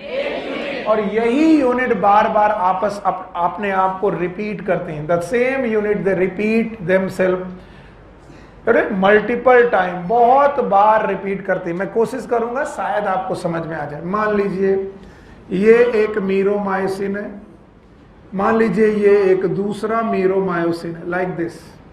ये एक यूनिट है. जहां पर एक यूनिट खत्म हुई वहीं से दूसरे की टेल चालू हुई. ये एक मीरोमायोसिन है, ये दूसरा मीरोमायोसिन है. एक यूनिट दूसरे यूनिट से जुड़ी, फिर दूसरी यूनिट तीसरे यूनिट से जुड़ी. Like this. फिर तीसरी यूनिट चौथी यूनिट से जुड़ी. Like this. फिर चौथी यूनिट 5वीं यूनिट से जुड़ी और ऐसे जुड़ती चली गई. और बताओ, ये मोनोमर बनने लगा कि पॉलीमर? हाँ, पॉलीमर. भाइयों बहनों, अब बताओ, इस पूरी की पूरी रस्सी का नाम मायोसिन की मीरोमायोसिन?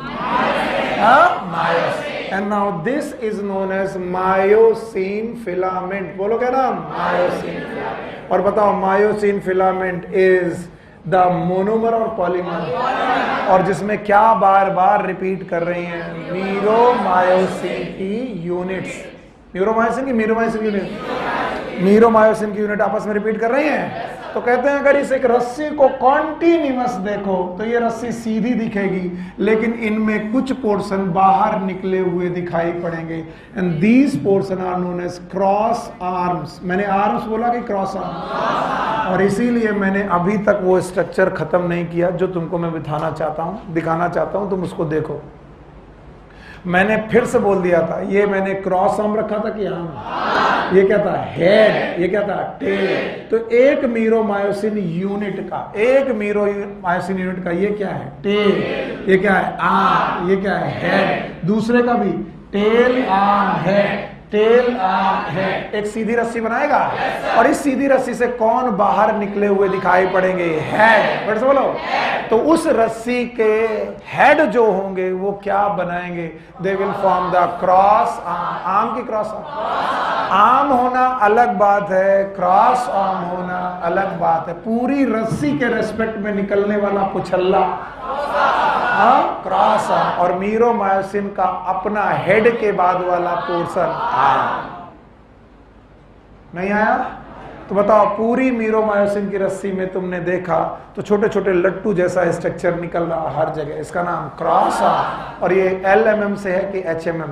HMM। हाँ, तो मायोसिन इज अ मोनोमर और पॉलीमर? हाँ, पॉलीमर। तो अगली बार जब मैं पूछूं कि बच्चा मेरे कि तुम ये मुझे बताओ, ये लाइन है M लाइन, बोलो, और ये मायोसिन है, बोलो क्या है? तो बताओ ये जो हेड निकले हैं ये क्या है? Cross arm.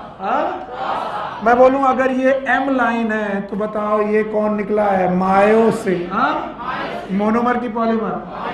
तो बताओ ये जो निकले हुए हैं ये क्या है? Cross arm. Cross arm. नहीं आया? आया? और अब बच्चे मेरे, अगर मैं तुमसे बोलूं, मां मेरी मदद करना, अगर मैं तुमसे बोलूं कि ये Z लाइन है, बोलो कौन? तो मैं बोलूं कि ये जो फाइबर निकले हुए हैं इनका नाम? एक्टिन। में एक लोग की तीन लोग? तीन लोग हैं, बोलो कौन? F actin. और मैं बोलूं कि ट्रोपोनिन फिलहाल नहीं है, ट्रोपोनिन फिलहाल, तो जिस जगह ट्रोपोनिन नहीं है क्या वहां पर एक्टिव साइट है? क्या उस एक्टिव साइट पर आकर, क्या उस एक्टिव साइट पर आकर ये क्रॉस आर्म जुड़ सकती है? तो बताओ ये कौन हुआ? मायोसिन। ये कौन हुआ? एक्टिन। फिर से बोलो।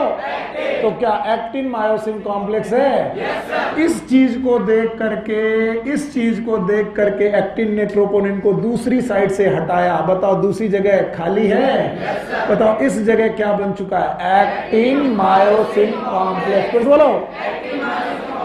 इसने कहा कि भैया थोड़ा और सरक लो, तो बोले चलो सरक लेते हैं। तो Z लाइन थोड़ी सरकी, जैसे ही थोड़ी Z लाइन सरकी, ये वाली एक्टिव साइड यहां पहुंच गई, और बेटा जो यहां वाली एक्टिव साइड थी यहां पहुंच गई। यस और नो? तो बताओ ये अपनी पोजीशन से अंदर गई, एक फिलामेंट दूसरे फिलामेंट पे क्या कर गया? Slide. That is known as sliding filament theory. Nitin और हितेन दोनों जल्दी आओ, एक इधर और एक इधर। सी, एक दोनों दूर जाओ। If they are the actin, बोलो क्या है? एक्टिन। ये कौन है? एक्टिन। ये दोनों की बीच की लाइन क्या लाइन है? Z line. ये इसकी लाइन की Z लाइन। बताओ ये फिलामेंट? Actin filament. ये वाला एक्टिन, थोड़ा दूर जाओ बेटा। एक्टिन फिलामेंट, ये वाला एक्टिन फिलामेंट। अच्छा बताओ एक्टिन फिलामेंट में यहां पर F एक्टिन होगा? F एक्टिन होगा? ट्रोपोमायोसिन होगा? ट्रोपोनिन होगा? ट्रोपोनिन होगा? ओके, पिन दो। ओके, ट्रोपोनिन पर, ट्रोपोमायोसिन पर बेटा ये बैठा हुआ है। कौन बैठा हुआ? ट्रोपोनिन। और मैं हूं मायोसिन। कौन हूं? और ये कौन है? Cross arm. फिर से बोलो। अब एक एज्यूम और करो कि यहां से भी क्रॉस आर्म निकली, बस एज्यूम करना पड़ेगा। क्रॉस आर्म निकली है? मैंने कहा कि जैसे ही मायोसिन एक्टिन के पास गया उसने ट्रोपोनिन गिरा दिया। क्या गिरा है? ट्रोपोनिन। एक्टिव साइड खाली। ये कौन है लगा? मायोसिन लगा।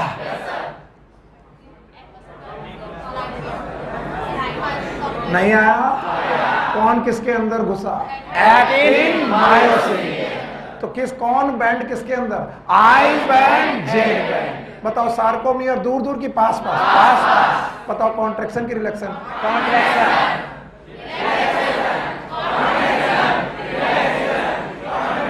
नहीं आया?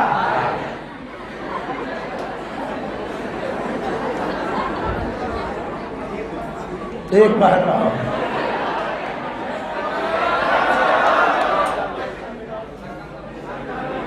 मैं अभी पढ़ा नहीं रहा हूं, पढ़ाने की तैयारी कर रहा हूं। पढ़ाऊंगा मैं फिर बुलाऊंगा। अभी स्लाइडिंग फिलामेंट थ्योरी मैंने छुई भी नहीं। मैं तुम्हें यह बताने की कोशिश कर रहा हूं कि why there are so many cross arm. यहां पर इतनी सारी क्रॉस आर्म क्यों है? Because there are so many active site. तो बहुत सारी एक्टिव साइट, तो बहुत सारी क्रॉस। तो मान लो इस जगह एक एक्टिव साइट हो, इस जगह एक एक्टिव साइट हो, इस जगह कर, तो यहां क्रॉस आर्म ने खींचा तो दूसरी जगह फंस गया, उसको खींचा तीसरी जगह फंस गया। नहीं आया? और इस तरीके से एक फिलामेंट किस पे स्लाइड हुआ? दूसरे। कुछ पल्ले वल्ले पड़ रहा है? हाँ? क्योंकि अभी मैं स्लाइडिंग फिलामेंट थ्योरी पढ़ाने जा रहा हूं एक्चुअली। अब पढ़ाऊंगा, दोबारा बुलाऊंगा इन लोग को। यस, जल्दी बोलो, कितने प्रकार के फिलामेंट है मैंने पढ़ाए थे? हाँ, एक कौन? एक्टिन। दूसरे कौन? मायोसिन। एक्टिन कितनी चीजों से मिलकर बना है? हाँ, 3। ये वाला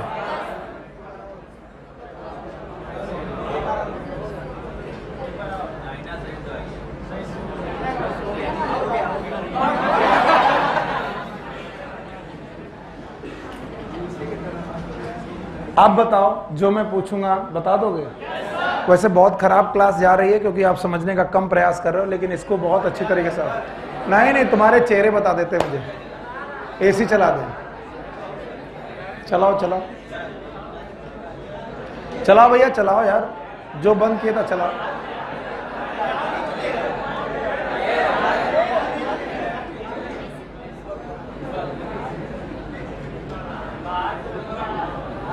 बस बस बेटा, रुक जाओ।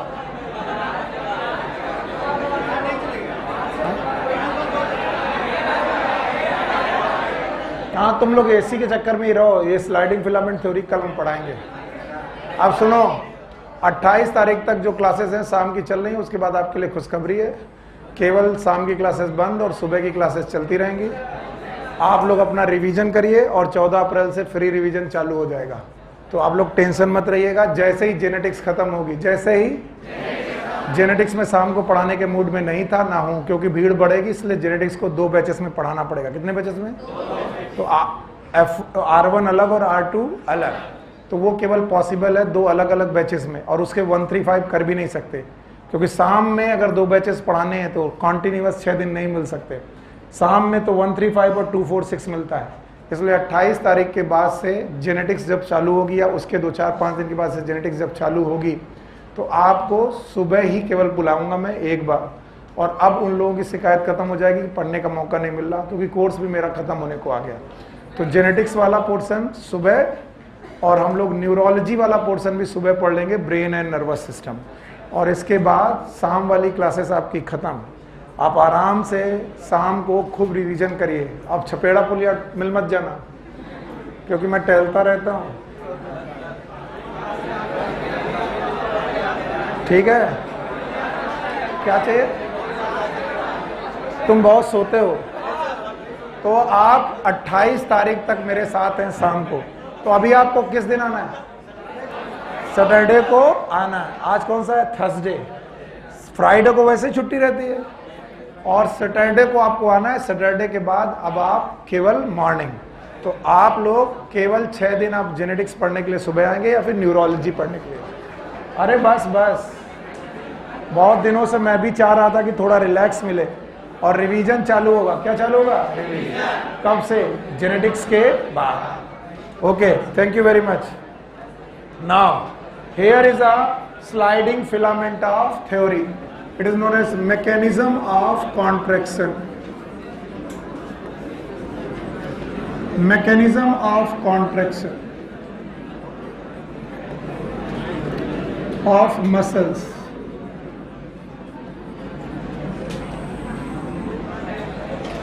Mechanism of contraction of muscles.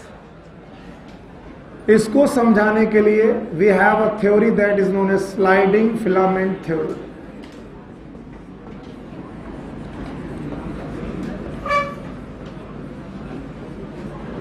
और ये थ्योरी बताती है कि जब एक फिलामेंट दूसरे फिलामेंट के ऊपर स्लाइड करता है तो मसल फाइब्रिल कांटेक्ट होते हैं। मसल फाइब्रिल कांटेक्ट होने की वजह से मसल फाइबर कांटेक्ट होते हैं। मसल फाइबर कांटेक्ट होने की वजह से मसल बंडल कांटेक्ट होंगे।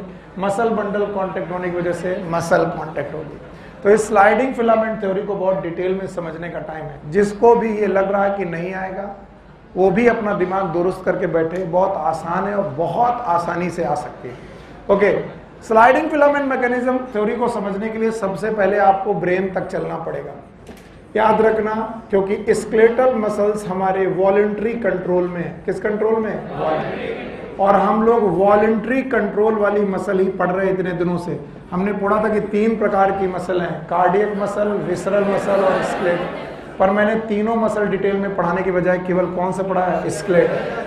तो ब्रेन से वॉलंटरी कंट्रोल की वजह से एक मोटर नर्व के द्वारा मैसेज भेजा जाता है। सो ब्रेन से आपके पास एक नर्व आती है और नर्व एक मैसेज लेकर के आती है वाया एक्सॉन्स। किसके थ्रू? एक्सॉन। और एक्सॉन्स के द्वारा जो ये मैसेज लेके आ रही है नर्व, ये जाकर के मसल्स के पास जाकर के रुकती है। Let suppose this is the muscle. मान लीजिए कि ये वो मसल्स है जिसे उसे कॉन्ट्रैक्ट करना है। अगर ये मसल है तो आपको मालूम है इसके अंदर बंडल होंगे, मायोफाइब्रिल होंगे, बहुत सारी चीज होंगे। याद रखना, जहां पर नर्व और मसल आपस में जुड़ती हैं उस जगह एक जंक्शन बनता है and that junction is known as NMJ, neuromuscular junction. Neuromuscular junction.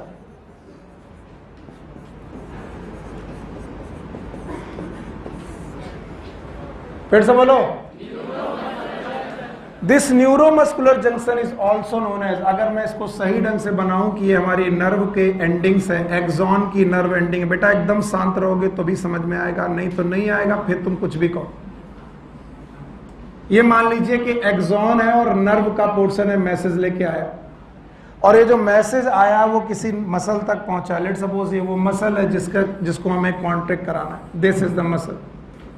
तो यहां पर जो बेटा जो भी जंक्शन बन रहा है इसी का नाम क्या है?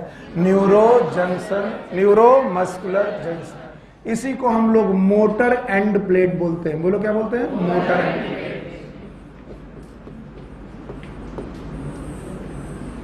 It is known as motor end plates.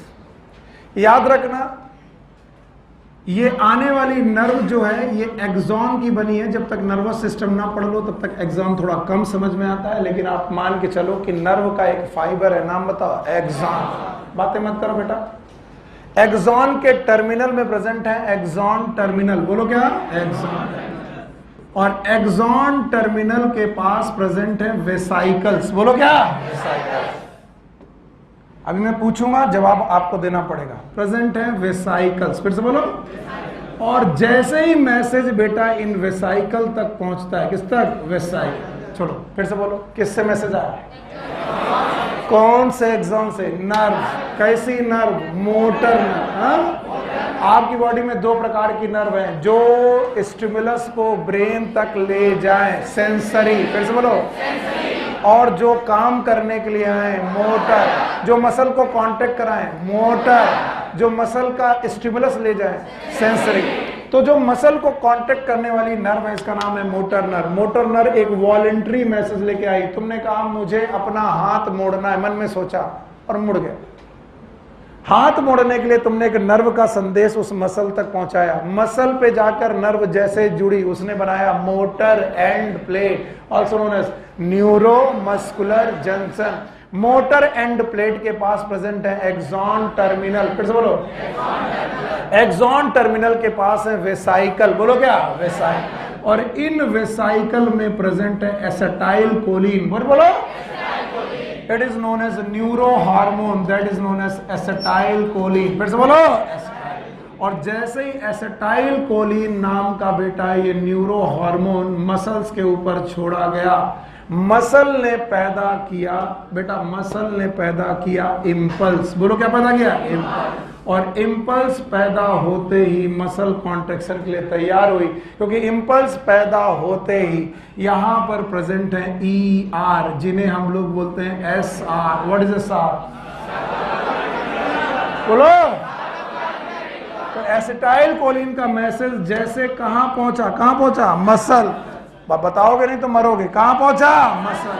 तो मसल में किसने ये मैसेज पहुंचाया? किसने पहुंचाया? Acetyl choline. फिर से बोलो।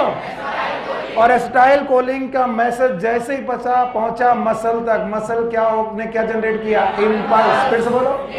फिर से बोलो। मसल इंपल्स जनरेट करी और इंपल्स जनरेट करने की वजह से यहां पर ER एक्टिवेट हुए। What is ER? Endoplasmic reticulum. फिर से बोलो। और मसल के एंडोप्लाज्मिक रेटिकुलम का नाम क्या था? सार्कोप्लाज्म। और इन सार्कोप्लाज्मिक रेटिकुलम से अचानक एकदम बम विस्फोट जैसा कैल्शियम निकला। क्या निकला? कैल्शियम। थोड़ा कि बहुत ज्यादा? बहुत। बस्टिंग ऑफ कैल्शियम, बोलते हैं बस्टिंग ऑफ कैल्शियम, बहुत ज्यादा कैल्शियम निकल पड़ा। और ये जो बस्टिंग ऑफ कैल्शियम है, इसने ट्रोपोनिन ढूंढना चालू किया। किसको ढूंढना चालू किया? ट्रोपोनिन। और शायद तुम्हें ट्रोपोनिन याद है कहां पर है? हाँ, एफ एक्टिन पर है। अभी समझदारी की तुम्हारी पराकाष्ठा है। अगर अभी समझदारी गड़बड़ की तो फिर स्लाइडिंग फिलामेंट थ्योरी नहीं आएगी, अभी नहीं आएगी। यहां तक मुझे समझाओ, मैकेनिज्म ऑफ मसल कॉन्ट्रैक्शन कौन सी muscle? Cardiac muscle, visceral muscle, skeletal muscle हमारे वॉलंटरी कंट्रोल में है। कौन कंट्रोल कर रहा? ब्रेन। ब्रेन मैसेज भेज रहा किस नर्व में?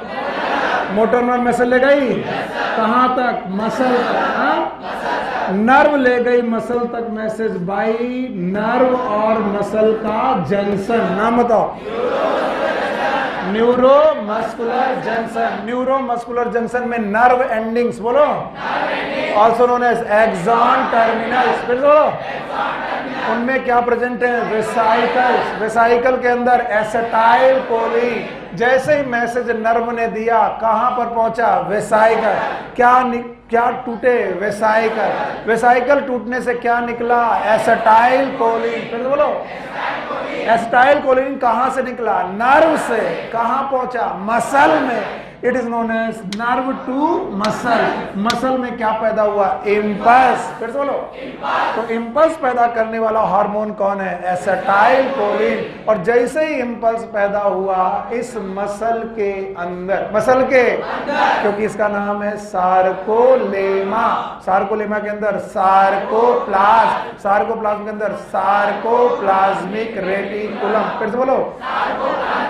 और सार्कोप्लाज्मिक रेटिकुलम एक्टिवेट हो गया। और सार्कोप्लाज्मिक रेटिकुलम एक्टिवेट होते ही क्या निकली? कैल्शियम। बताओ कैल्शियम कहां निकली है?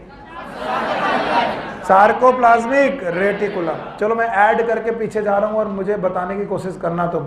सार्कोप्लाज्मिक रेटिकुलम ने क्या निकाल दिए हैं? बोलो क्या निकाल? कैल्शियम। अब कैल्शियम चिल्लाते हुए घूम रही कि अब मुझे ट्रोपोनिन मिल जाए तो उसकी खैर नहीं। तो किसी ने कहा तुम कैल्शियम को कहां, कैल्शियम तुम ट्रोपोनिन को कहां ढूंढ रही हो? तुम देखो इस लाइन का नाम जेड लाइन है। क्या नाम है? इस लाइन का नाम जेड लाइन है। और तुम्हें मालूम नहीं कि यहाँ पर 3 फाइबर है, याद है? 3 क्या? 2 फाइबर है। किसके? F actin. एफ एक्टिन के हैं। और 2 फाइबर हैं ट्रोपोमायोसिन। फिर से बोलो। और इसी ट्रोपोमायोसिन के ऊपर, बोलो किसके ऊपर? ट्रोपोमायोसिन के ऊपर। बोलो है? बताओ ट्रोपोमायोसिन के ऊपर कौन बैठा हुआ है? हाँ, ट्रोपोनिन बैठा हुआ है। तो उसने कहा ये जो ट्रोपोनिन बैठा है ये मेरी एक्टिव साइट पर नहीं बैठा, ये कहीं पर भी बैठा हो मैं इसको छोड़ने वाली नहीं। कौन बोला? कैल्शियम। और कैल्शियम कहां से निकला? Sarcoplasmic reticulum. तो क्या ये सेल के अंदर की बात है? बताओ ये क्या नाम है? सार्कोलेमा। ये क्या है? सार्कोप्लाज्म। क्या निकला? कैल्शियम। कैल्शियम ने किसे अट्रैक्ट किया? ट्रोपोनिन। और उसने ट्रोपोनिन के साथ एक बेटा कॉम्प्लेक्स बनाया, that is known as calcium troponin complex. फिर से बोलो। और कैल्शियम ट्रोपोनिन कॉम्प्लेक्स बनते ही बताइए ट्रोपोनिन बेटा किसे छोड़ के बाहर हो गया? किसको छोड़ के बाहर आ गया? ट्रोपोमायोसिन। और उस जगह क्या खाली हो गई? Active site. क्या खाली हो गई? Active site. और अगर एक्टिव साइट खाली हो गई तो इसी का तो इंतजार कौन कर रहा था? मायोसिन। अगर इधर खाली है तो इधर भी खाली है, सब जगह पर एक्टिव साइट खाली है। और एक्टिव साइट अगर खाली है तो भाई बचना नहीं और बताना मुझे, बताना ध्यान से। बताओ ये वाली लाइन का नाम एम लाइन। और आपको मालूम है ये है मायोसिन। और इसका नाम क्रॉस है, इसका नाम क्रॉस आर्म, इसका नाम क्रॉस आर्म, इसका नाम क्रॉस। और क्रॉस आर्म इसी का तो इंतजार कर रही थी, क्योंकि इस जगह कौन बैठा था और कौन ले गया? कैल्शियम। तो अगर नर्व इम्पल्स ना आया होता, नर्व इम्पल्स, एसिटाइल कोलिन ना निकलता, एसिटाइल कोलिन ना निकलता, इम्पल्स ना बनता तो एसआर एक्टिवेट, एसआर एक्टिवेट ना होते तो कैल्शियम और कैल्शियम ना निकलता तो कैल्शियम ट्रोपोनिन से रिएक्शन ना कर, और कैल्शियम ना करता तो एक्टिव साइट खाली। लेकिन इसका उल्टा हुआ, नर्व इंपल्स आई, एसिटिन कोलिन निकला, इंपल्स बना, एसआर ने निकाले कैल्शियम ने किसके साथ रिएक्शन किया? ट्रोपोनिन के साथ करते ही कैल्शियम ट्रोपोनिन कॉम्प्लेक्स बना, और जैसे कैल्शियम ट्रोपोनिन कॉम्प्लेक्स बना क्या खाली हो गया? Active site. और एक्टिव साइट को देख करके भैया आपका मायोसिन क्या उस एक्टिन के साथ जुड़ गया? कौन सा कॉम्प्लेक्स बना? एक्टोमायोसिन कॉम्प्लेक्स। फिर से बोलो। और इस एक्टोमायोसिन कॉम्प्लेक्स को बनना इतना आसान नहीं है, आपकी एनसीईआरटी ने इसको भी डिटेल में समझाया कि कैसे एक्टोमायोसिन बनता है। अगर तुम एज्यूम कर सकते हो गुरु तो बस कर पाओगे, नहीं तो नहीं कर पाओगे। मान लो ये हेड है और ये किसको पकड़ लिया गया? लेट सपोज मैं मायोसिन हूं, उधर खड़े हो और मेरी तरफ मुंह करके खड़े हो, दूर जितना खड़े हो सकते, यस। और ये अगर जगह थी जिसका नाम था ट्रोपोनिन, बोलो क्या नाम? और यहां पर क्या थी? Active site. और ये कौन है? मायोसिन। फिर से बोलो। तो मायोसिन हेड ने कौन सा कॉम्प्लेक्स बनाया? एक्टोमायोसिन कॉम्प्लेक्स। फिर से बोलो। ये हाथ लगाओ। ये दूसरी एक्टिव साइट है। कौन सी एक्टिव साइट है? दूसरी। ये पहली एक्टिव साइट है, इसमें ट्रोपोनिन था। कौन था? ट्रोपोनिन। पक्का? और ये दूसरा हेड है, ये दूसरा हेड है। मैं कौन हूं? ये कौन है? तो मैंने इसको बुलाया और इसमें जोड़ा और इसको इसके साथ जोड़ा, नहीं आया? आगे फिर मैं इसको जोड़ूंगा और इसे अपनी तरफ बुलाता जाऊंगा। कौन किसके ऊपर स्लाइड कर रहा है? एक्टिन किसके ऊपर? मायोसिन। मायोसिन अपनी जगह से हिला नहीं है। कौन आता जा रहा है? एक्टिन। फिर से देखो, इट इज एक्टिन। यहां पर कौन था? ट्रोपोनिन था। ये कौन है? Cross head. ये भी क्या है? Cross arm. फिर से बोलो। क्रॉस आर्म है। बताइए, ये क्रॉस आर्म थी, ये क्रॉस आर्म थी। इस क्रॉस आर्म ने इसको पकड़ा तो इसने इसको, नहीं आया? अगली क्रॉस आर्म उसको पकड़ेगा और जितनी एक्टिव साइड होंगी एक एक करके अंदर आती चली जाएगी। नहीं आया? अभी भी नहीं आया? आया? तो कौन सी लाइन मारने लगेगी? Z line. किस तरह की तरफ? M line. कौन से बैंड की तरफ? Dark band. हाँ, तो इधर भी एम लाइन होगी, इधर भी एक्टोमायोसिन कॉम्प्लेक्स बनेगा, इधर की जेड लाइन भी अंदर घुसने लगेगी। किस बैंड के अंदर? Dark band. क्योंकि जहां जहां तक मायोसिन वहां वहां तक डार्क। तो मैंने लाइट बैंड को पूरा किधर बुला लिया? Dark band. और डार्क बैंड बेटा किस? लाइट बैंड कहां घुस गया? Dark band. बताओ लाइट बैंड बचा कि नहीं बचा? नहीं। तो दो जेड लाइन दूर थी, कहां गई? पास। नहीं आया? आया? तो कौन किसके ऊपर स्लाइड किया? तो बोलते हैं सर जी ये क्रॉस हेड का एक्टोमायोसिन कॉम्प्लेक्स बनना भी बहुत बड़ी बात है। कैसे बनता है? आइए उसके भी स्टेप बुक ने दिखाए। चलिए सारे लोग ये बुक के स्टेप को ध्यान से देखेंगे। बोलते हैं कि सर जी अगर मायोसिन के एक्टिन के फिलामेंट आप देखते हैं तो इन एक्टिन के फिलामेंट के पास एक्टिव साइट प्रेजेंट है। क्या प्रेजेंट है? Active site. और उसी समय पर आप यहां पर मायोसिन का हेड देखते हैं। ये मायोसिन का हेड देखते हैं। ऐसे मायोसिन के बहुत सारे हेड हैं और किसी ने बताया था मायोसिन के हेड में दो साइड। किसी को याद है? कुछ याद नहीं है? याद है? बोलो क्या नाम था? Actin binding site. फिर से बोलो। क्या यहां पर एक्टिन बाइंडिंग साइट है? क्या यहां एटीपेज भी है? तो बताओ ये वाली साइट किसके साथ जुड़ेगी? एक्टिन। पर एक्टिन के साथ जुड़ने के लिए सबसे बड़ी जरूरत है एटीपी। फिर से बोलो।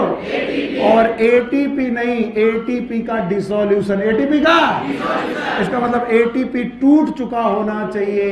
एडीपी और इनऑर्गेनिक फॉस्फेट। फिर से बोलो। तो जब एडीपी और इनऑर्गेनिक फॉस्फेट आपस में टूट चुके होते हैं तभी ये कॉम्प्लेक्स बनता है। नाम बताओ, एक्टोमायोसिन कॉम्प्लेक्स। फिर से बोलो, फिर से सुन लो, कौन सा कॉम्प्लेक्स? एक्टोमायोसिन कॉम्प्लेक्स। पेज नंबर मैं बता दे रहा हूं, बाकी तुम देख लो। वो वाला छोटा वाला, तो बड़ा वो भी है। Page number 307। तो जब तक एडीपी और फॉस्फेट है तब तक बॉन्ड बना नहीं है। जैसे ही एडीपी फॉस्फेट बन चुका वैसे ही बेटा क्रॉस बैंड बन गया। क्रॉस बैंड का नाम क्या है? एक्टोमायोसिन कॉम्प्लेक्स। फिर से बोलो, और एक्टोमायोसिन कॉम्प्लेक्स ने इसे जर्क दिया। अगर इधर से आया है तो इधर की तरफ इधर से लाइन होगी, अगर इधर से आया तो इधर की तरफ जर्क देगा। तो कौन सी आर्म जर्क देगी? क्रॉस। फिर से बोलो, तो क्रॉस आर्म जर्क कब देगी? जब एटीपी का क्या हो गया? डिसोल्यूशन। क्या हुआ? डिसोल्यूशन करके उसने क्या बनाया? ADP and inorganic phosphate. अगला पॉइंट, अगला डायग्राम जब ये हो चुका होगा तो अगला डायग्राम बनाने की कोशिश कर रहा हूं। हेड इस समय पर आपकी एक्टिन के साथ जुड़ चुका है। किसके साथ जुड़ चुका है? एक्टिन, दिस एक्टिन के साथ। अगला पॉइंट, क्योंकि यहां पर एटीपी का डिसोल्यूशन हो चुका है और जैसे ही डिसोल्यूशन हो चुका है हेड ने जर्क देना चालू किया है। जैसे ही जर्क देना चालू किया, इसका मतलब हेड जिस पोजीशन में था उस पोजीशन से दूसरी तरफ खींचा है। और किसे खींच लाया है? एक्टिन। फिर से बोलो, और जैसे ही एक्टिन को ये खींच लाया है तो एक्टिन बेटा एक्टिव साइड के साथ खींच के चली गई। और जैसे ही बेटा इसने खाली कर दिया तो अगली पोजीशन क्या होगी? अगर मैं इसी पोजीशन को बनाऊं तो ये जर्क करके इस वाली साइड को आगे बढ़ा चुका है, तब तक उसे दूसरी साइड दिख गई। किसकी? अब दूसरी साइड दिख गई तो अब इसे पहली साइड छोड़ करके दूसरी साइड पे जाना है। प्लीज इसे समझने की कोशिश करो, मेरे पास मोशन पिक्चर नहीं है। अगर मैं इस साइड को पकड़कर आगे खींच दूं तो पूरा का पूरा एक्टिन फिलामेंट आगे चला जाएगा, और अगर एक्टिन फिलामेंट आगे चला जाएगा तो जो पीछे वाली साइड है वो कहां आएगी? आगे। और अगर आगे साइड आ गई और मेरे रीच में तो मुझे पुरानी वाली साइड को छोड़कर पीछे वाली साइड को पकड़ना पड़ेगा। कहते दोबारा इस क्रॉस बैंड को तोड़ने के लिए फिर से बोलो, अब आपको यहां पर भेजने पड़ेंगे नए एटीपी। बोलो, और जैसे ही एटीपी जुड़ेगा, बोलो, फिर से बोलो, जैसे ही एटीपी जुड़ेगा क्रॉस बैंड टूट जाएगा। यानी एक्टिव साइड जो भी पहुंची थी, क्रॉस बैंड टूट चुका है मायोसिन का, क्योंकि उसमें एटीपी जुड़ गई है। और अगर क्रॉस बैंड टूट चुका है तो नई एक्टिव साइड खाली हो चुकी है। नई एक्टिव साइड खाली हो चुकी तो पुराना वाला एक्टिव साइड आगे बढ़ा दिया गया है, जिसे दूसरे क्रॉस बैंड ने, दूसरे हेड ने पकड़ लिया। यस और नो? अब इस हेड में क्या जुड़ चुका है? एटीपी। लेकिन एटीपी जुड़ने से नया बैंड बनता नहीं है, बल्कि एटीपी जुड़ने से पुराना बैंड टूटता है। अब ये एटीपी फिर से क्या करेगा? डिसॉल्व। क्या होगा? डिसॉल्व। कितने फॉर्म में? एडीपी और इनऑर्गेनिक। फिर से क्या बनेगा? Cross band. और फिर से इसे आगे खींचा जाएगा तो एक फिलामेंट दूसरे फिलामेंट पे क्या करेगा? Slide. And this is known as sliding filament theory. किसको नहीं आया? एक बार और आओ भाई नितिन, फिर से, क्योंकि अब बेटा केवल इसे ऐसे ही समझाया जा सकता है। सी, आपको दो एक्टिव साइड क्रिएट करनी है, दो। हाँ, आप यहीं रहना। ये क्या है? एक्टिव। एक्टिव साइड, ठीक है, ठीक है, ये एक्टिव साइड है। ये क्या है? Active side. इसमें कौन बैठा? इसमें कौन बैठा? न्यूरोमस्कुलर जंक्शन से क्या है? Acetyl choline. क्या निकले? कैल्शियम। क्या ले गए? ट्रोपोनिन। क्या बनाया? अच्छा बताओ, पक्का? अच्छा बताओ, ये क्या है? मायोसिन। प्लीज अभी सोचिएगा, इस मायोसिन में एटीपी है, लेकिन एटीपी के फॉर्म में कि एडीपी और इनऑर्गेनिक। जैसे ही एडीपी इनऑर्गेनिक फॉस्फेट बना, एडीपी और क्या बन गया? क्रॉस। फिर से बोला। अब मेरा केवल यही हाथ देखना, क्योंकि मैं एक को दिखाऊंगा, एक के साथ दो देखोगे तो दोनों नहीं समझ पाओगे। एक ही क्रॉस आर्म देखो। जैसे ही क्रॉस आर्म बनी, क्या बनी? Cross arm. क्रॉस आर्म होने की वजह से क्रॉस आर्म बनी। क्रॉस आर्म बनते ही हेड ने जर्क मारा। हेड ने, कौन सी आर्म ने? मायोसिन हेड ने। मायोसिन हेड ने जर्क मारा तो बताओ पूरा फिलामेंट स्लाइड हुआ इस जर्क की वजह से। लेकिन ये अलग अब अलग नहीं हुआ, लेकिन जिस जगह ये हुआ करता था, ये वो जगह, ये वो जगह, मैं ये वो जगह देख रहा हूं, उस जगह नई एक्टिव साइट आ गई है। देखिए मैं वही जगह पे हाथ रखा हुआ हूं, ये वो जगह जहां पर एक्टिव साइट हुआ करती थी। यस और नो? अब इस जगह से मैंने जर्क मांगा तो बताओ नई एक्टिव साइट उस जगह आ गई जहां पर मेरा हेड हुआ करता था। लेकिन मुसीबत यह है कि जब तक मैं इसको नहीं छोड़ता, इस पर बॉन्ड नहीं बनता। तो याद रखना, अब मुझे क्या चाहिए? नई एटीपी। फिर बोलो। तो जैसे नई एटीपी जुड़ी, क्या टूटा? Cross band. और तुरंत मैंने दूसरा पकड़ लिया। पकड़ लिया तो फिर इसका क्या हुआ? इसका आगे वाले के पास पहुंच गया। पहुंच गया। अब फिर ये क्या मारेगा? एटीपी से एडीपी और इनऑर्गेनिक फॉस्फेट, क्योंकि एटीपी जुड़ने से बैंड टूटता है और एडीपी और इनऑर्गेनिक फॉस्फेट बनने से बैंड बनता है। और जैसे ही बना फिर मैंने इसको खींचा, कोई नया साइड खाली होगा और इस तरीके से मैं इसे खींचता जाऊं। नहीं आया? Please please see this again. ये क्या है? हाँ ये क्या है? Active site. ये वाला मायोसिन। ये वाला मायोसिन। अभी सुनना, मायोसिन एक्टिन के सामने है, लेकिन जब तक ब्रिज नहीं बनेगा, जब तक एटीपी एडीपी और इनऑर्गेनिक फॉस्फेट में ना टूट जाए। जैसे एटीपी इनऑर्गेनिक फॉस्फेट और एडीपी में टूट गई, क्या बना? बस यही सीख लोगे। क्या बना? क्रॉस। इस समय एटीपी है कि नहीं है? है। इस समय मेरे पास एटीपी है, लेकिन क्रॉस ब्रिज क्यों? क्योंकि एटीपी से क्रॉस ब्रिज एटीपी के एडीपी और इनऑर्गेनिक फॉस्फेट पे बनता है क्योंकि उससे क्या निकलेगी? एनर्जी। बताओ इस समय मेरे पास एटीपी है, लेकिन बेटा बॉन्ड, एटीपी टूटी, इनऑर्गेनिक फॉस्फेट बना, क्या बना? बॉन्ड। अब इस समय बताओ एटीपी है कि एडीपी? इनऑर्गेनिक फॉस्फेट यूज कर लिया, मैंने जर्क मारा तो बताओ क्या ये मेरे पास आ गया? लेकिन इस समय जहां मेरा हाथ हुआ करता था वहां पर नई साइड खाली हो गई है, लेकिन उस साइड को पकड़ने के लिए मुझे क्या चाहिए? एटीपी। और मेरे पास है क्या? एडीपी। तो मुझे नई एटीपी दी गई। जैसे नई एटीपी गई मैं उस दूसरी जगह पे पहुंच गया, लेकिन क्रॉस बैंड नहीं बना। कब बनेगा?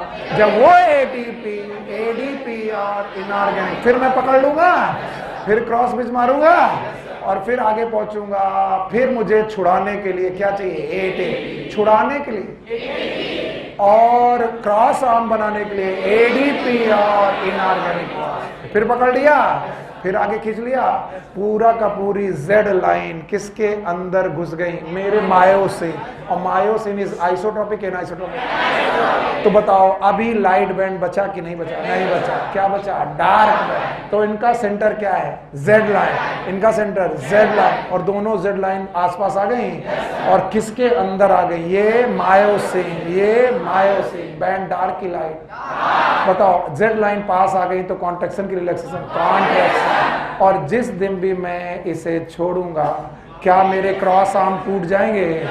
क्यों क्रॉस आर्म टूटेंगे? कि कुछ देर तक स्टिमुलस रखने के बाद, कुछ देर एसआर काम करना बंद कर देगा। What is SR? सार्कोप्लाज्म। जो कैल्शियम थे वापस लौट जाएंगे। कैल्शियम वापस लौट गए तो एक्टिव साइट फिर किससे जुड़ जाएगी? ट्रोपोनिन। और हेड फिर से खाली।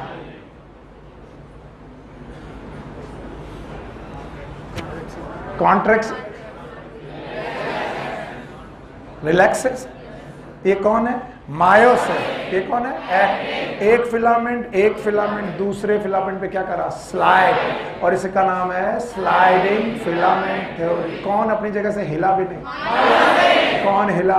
Actin. Actin slide over myosin filament. नहीं है ना? और इसको बनाने के लिए क्या चाहिए? Myosin, actin, ATP. बोलो एटीपी।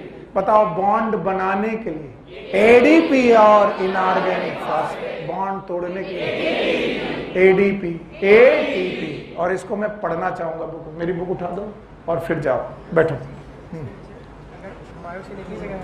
इधर का आया, बहुत सारे क्रॉस सेट है बेटा।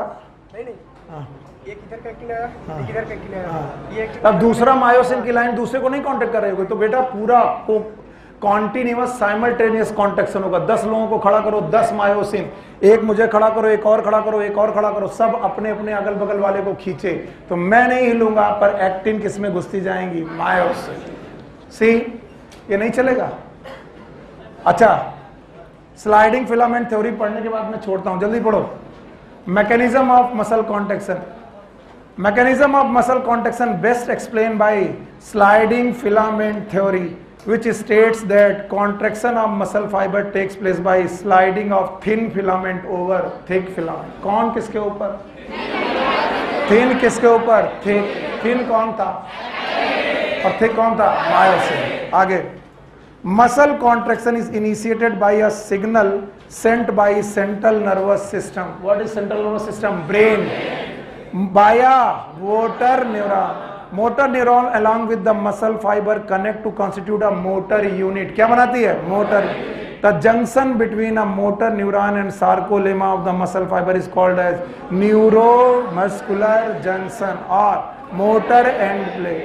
A neural signal reaching the junction release the neurotransmitter, नाम है acetylcholine, which generate action potential in sarcolemma. This spread through the muscle fiber cause the release of calcium ion into the sarcoplasm. किसने निकाला? Sarcoplasmic reticulum. Increased calcium level lead to binding of calcium with subunit of troponin. क्या बनाया? Calcium troponin complex. कौन खाली? Tropomyosin की active site. आगे चलो। Subunit on troponin actin filament thereby removing the masking of active site for myosin utilising the energy from ATP hydrolysis myosin head now bind to expose active site on the active actin to form cross bridge. कब cross bridge बनेगा? ATP जुड़ने से कि hydrolysis? हाँ, फिर से बोलो। Hydrolysis of ATP. ATP की जब हाइड्रोलिसिस होगी, और हाइड्रोलिसिस का मतलब एडीपी और इनऑर्गेनिक। जब ऐसा होगा तो रख दो बेटा, बहुत बड़े तुम ऐसे में नहीं रहे हो, हम भी पढ़ा रहे। छोड़ते हैं अभी 5 मिनट में। बंद हो गया तो क्या किया जाए? मैंने तो चलने के लिए बोला था, बच्चा बीमार हो गया, तुम्हारा बैड लक है। The myosin head now bind to the exposed active site and from the cross bridge. तो क्रॉस ब्रिज कब बनेगा? एटीपी से क्या? Hydrolysis of. उसी के ठीक नीचे वाला डायग्राम देखो, ठीक नीचे वाला डायग्राम एडीपी और फॉस्फेट है। अब क्रॉस ब्रिज बनने वाला है। अगला point cross bridge, right hand side पे क्रॉस ब्रिज।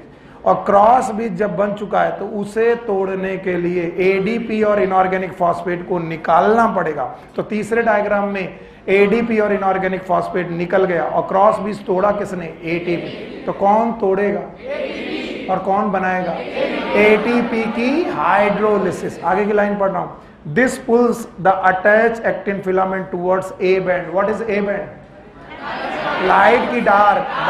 तो डार्क बैंड की तरफ किसे खींचा गया? एक्टिन फिलामेंट को। What is A band? Dark. किसको खींचा गया?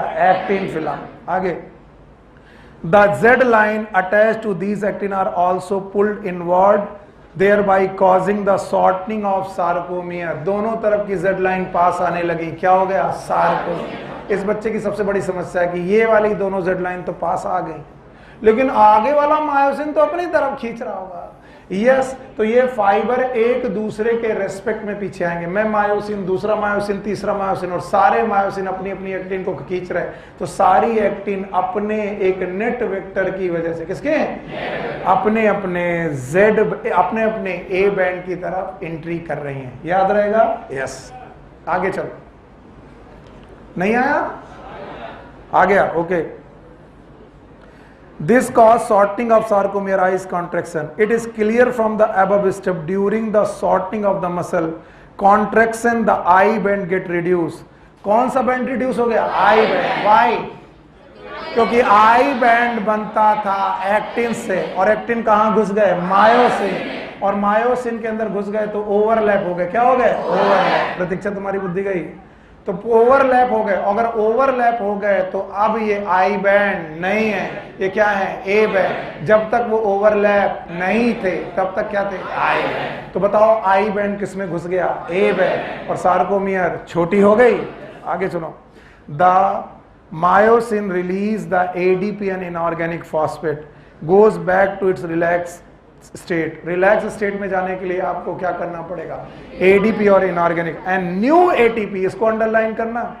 अ new ATP bind and cross bridges broken. बताओ एटीपी हाइड्रोलिसिस की बाइंडिंग होते ही क्या हुआ? क्रॉस ब्रेज ब्रेक हो गया। और आगे सुनो, इसका मतलब एटीपी जुड़ने से क्रॉस ब्रिज बनता है कि टूटता है? आगे सुनो, the ATP is again hydrolyzed by the myosin head and the cycle of cross bridge formation and breakage is repeated causing further sliding। Main समस्या यही है कि एटीपी जब आकर हेड में जुड़ेगा, एटीपी जब आकर हेड में जुड़ेगा उस समय पर वो पुराने क्रॉस ब्रिज को छोड़ रहा होगा। हाँ, छोड़ देगा। और जब एटीपी की क्या होगी? हाइड्रोलिसिस, तो वो नए क्रॉस ब्रिज को बनाएगा और ये चलता रहेगा। तोड़ना बनाना, तोड़ना बनाना, तोड़ना बनाना। और किसे खींचना? Active site. और जिसको खींचा वो दोबारा वापस नहीं जा पाएगा, उसके बाद वाले को खींचा। और इस तरीके से क्या पास आने लगेंगे? जेड लगेंगे। प्लीज, आप लोगों के मैसेज ऑलमोस्ट मुझे मार देते हैं। अगर आपको अभी भी नहीं समझ में आया तो मुझे हाथ उठा के बताओ। जब आप लिख देते हो सर समझ में नहीं आया, तो मुझे लगता है कि मैं थोड़ा और टाइम बिताता शायद आ जाता। अभी आ गया? कौन सी हाइपोथेसिस? Sliding filament. कौन किस पे स्लाइड हुआ? थिन थिक पर कि थिक थिन पर? और जो लोग ये नहीं समझ पा रहे वो बेकार हैं। बताओ, जब मायोसिन एक्टिन पर जुड़ेगा, किस पर? मायोसिन एक्टिन पर जुड़ेगा, उसके लिए क्या क्या चाहिए? एटीपी, एक्टिन, मायोसिन, कैल्शियम चाहिए। मैं छोड़ रहा हूं आज, जल्दी छोड़ रहा हूं।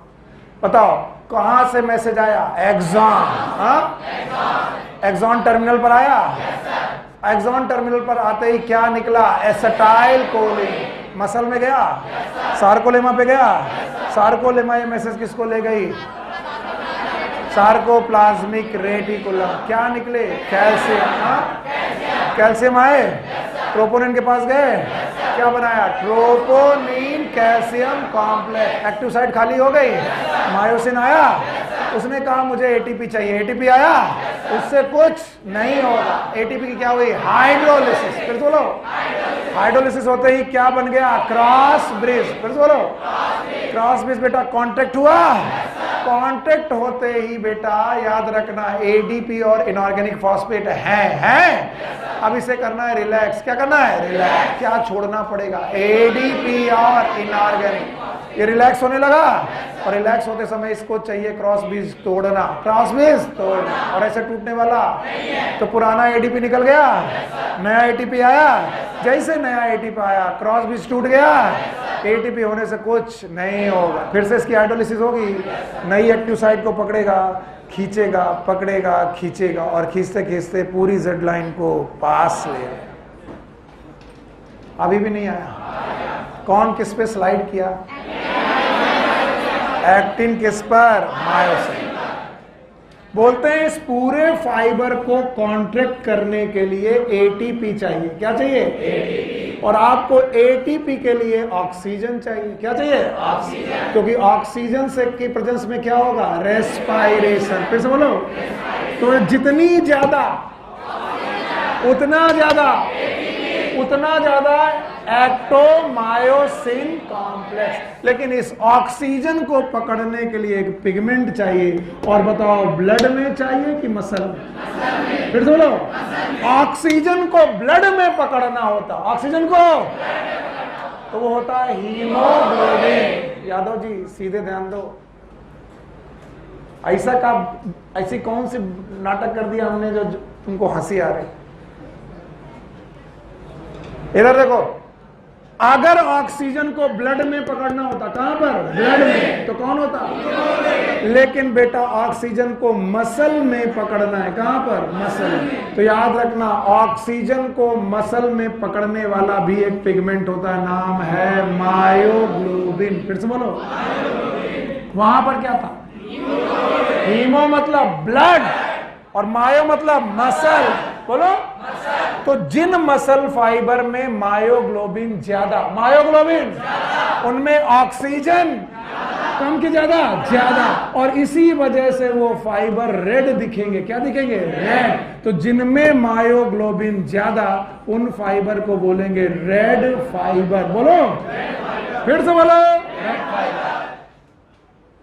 और जिन बेटा मसल फाइबर में मायोग्लोबिन कम, मायोग्लोबिन तो बताओ वो मसल फाइबर में ऑक्सीजन ज्यादा कि कम, और ऑक्सीजन कम तो वो पीले दिखेंगे या फिर व्हाइट दिखेंगे, and these fibre are known as white fibre. फिर से बोलो, इसका मतलब है, पीपी जी ध्यान दो, इसका मतलब है कौन से फाइबर ऑक्सीजन की अबंडेंस में काम करते हैं,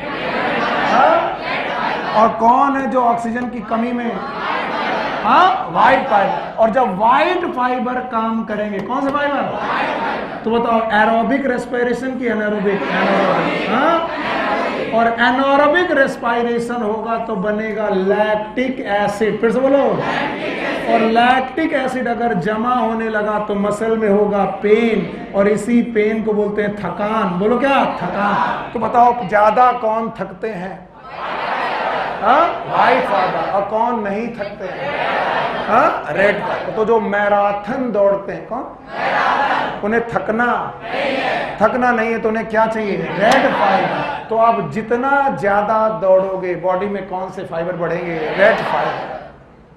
लेकिन जो स्प्रिंट रेसर होते हैं, कैसे, जो 100 मीटर दौड़ते हैं, कितना, उनको बेटा बहुत तेजी से दौड़ना है, उनको ऑक्सीजन की इंतजार नहीं करना है कि ऑक्सीजन आएगी तो हम काम करेंगे। याद रखना ऑक्सीजन आए चाहे ना आए, क्योंकि 9 सेकंड 10 सेकंड की रेस है, 9-10 सेकंड की रेस को जीत लो, उसके बाद चाहे दिन भर पैर दर्द करें, क्या फर्क पड़ता है। इसलिए जितनी भी शॉर्ट रेसर होंगे, कौन से, उनमें कौन से फाइबर, व्हाइट फाइबर, और जितने भी लॉन्ग रेसर होंगे रेड। याद रहेगा। तो बताओ रेड फाइबर किन में ज्यादा, कौन एरोबिक रेस्पिरेशन के साथ मसल कॉन्ट्रैक्शन करेंगे, रेड फाइबर, और कौन है जो एनारोबिक, और जब भी एनारोबिक रेस्पिरेशन होगा ग्लाइकोलिसिस होगी, क्या होगी, और ग्लाइकोलिसिस से क्या बनेगा, ग्लूकोज से पायरुविक एसिड, पे सुनो, और पायरुविक एसिड से क्या बनेगा, लैक्टिक एसिड, और लैक्टिक एसिड बनेगा तो एरोबिक क्या, एनारोबिक, एनारोबिक। तो लैक्टिक एसिड बनने के चांसेस ज्यादा कहाँ, व्हाइट फाइबर। और इसीलिए बोलते हैं कि जितने व्हाइट फाइबर होंगे इनमें माइटोकॉन्ड्रिया भी कम होंगे। क्यों, क्योंकि माइटोकॉन्ड्रिया ऑक्सीजन की प्रेजेंस में काम करते हैं और इन पे ऑक्सीजन नहीं है। और बताओ इनमें माइटोकॉन्ड्रिया कम की ज्यादा, तो बताओ किन फाइबर में माइटोकॉन्ड्रिया ज्यादा, किन में मायोग्लोबिन ज्यादा, किन में ऑक्सीजन ज्यादा, कौन स्लो फाइबर, रेड फाइबर।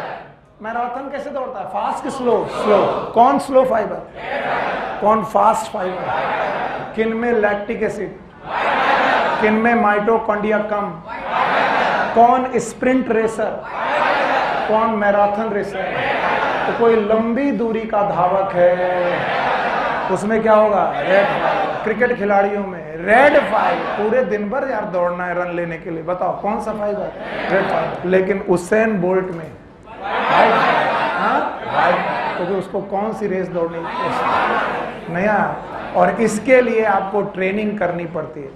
अगर आप लंबी दूरी के खिलाड़ी हैं तो आप अलग तरीके से ट्रेनिंग लोगे, और अगर शॉर्ट दूरी के खिलाड़ी हैं तो आप अलग तरीके से ट्रेनिंग लोगे। और आपने अंदर क्या बढ़ाओगे, रेड फाइबर और व्हाइट फाइबर। और कुछ नॉन वेज खाने वाले होते हैं, कहते हैं बकरे का मांस, it is red fibre, yes red meat. बोलो क्या, रेड। चिकन की मटन, हाँ मटन, मुर्गे का चिकन, और बकरे का, तो किस में रेड फाइबर ज्यादा, mutton. Take care, good luck, bye bye, बंटवा दो।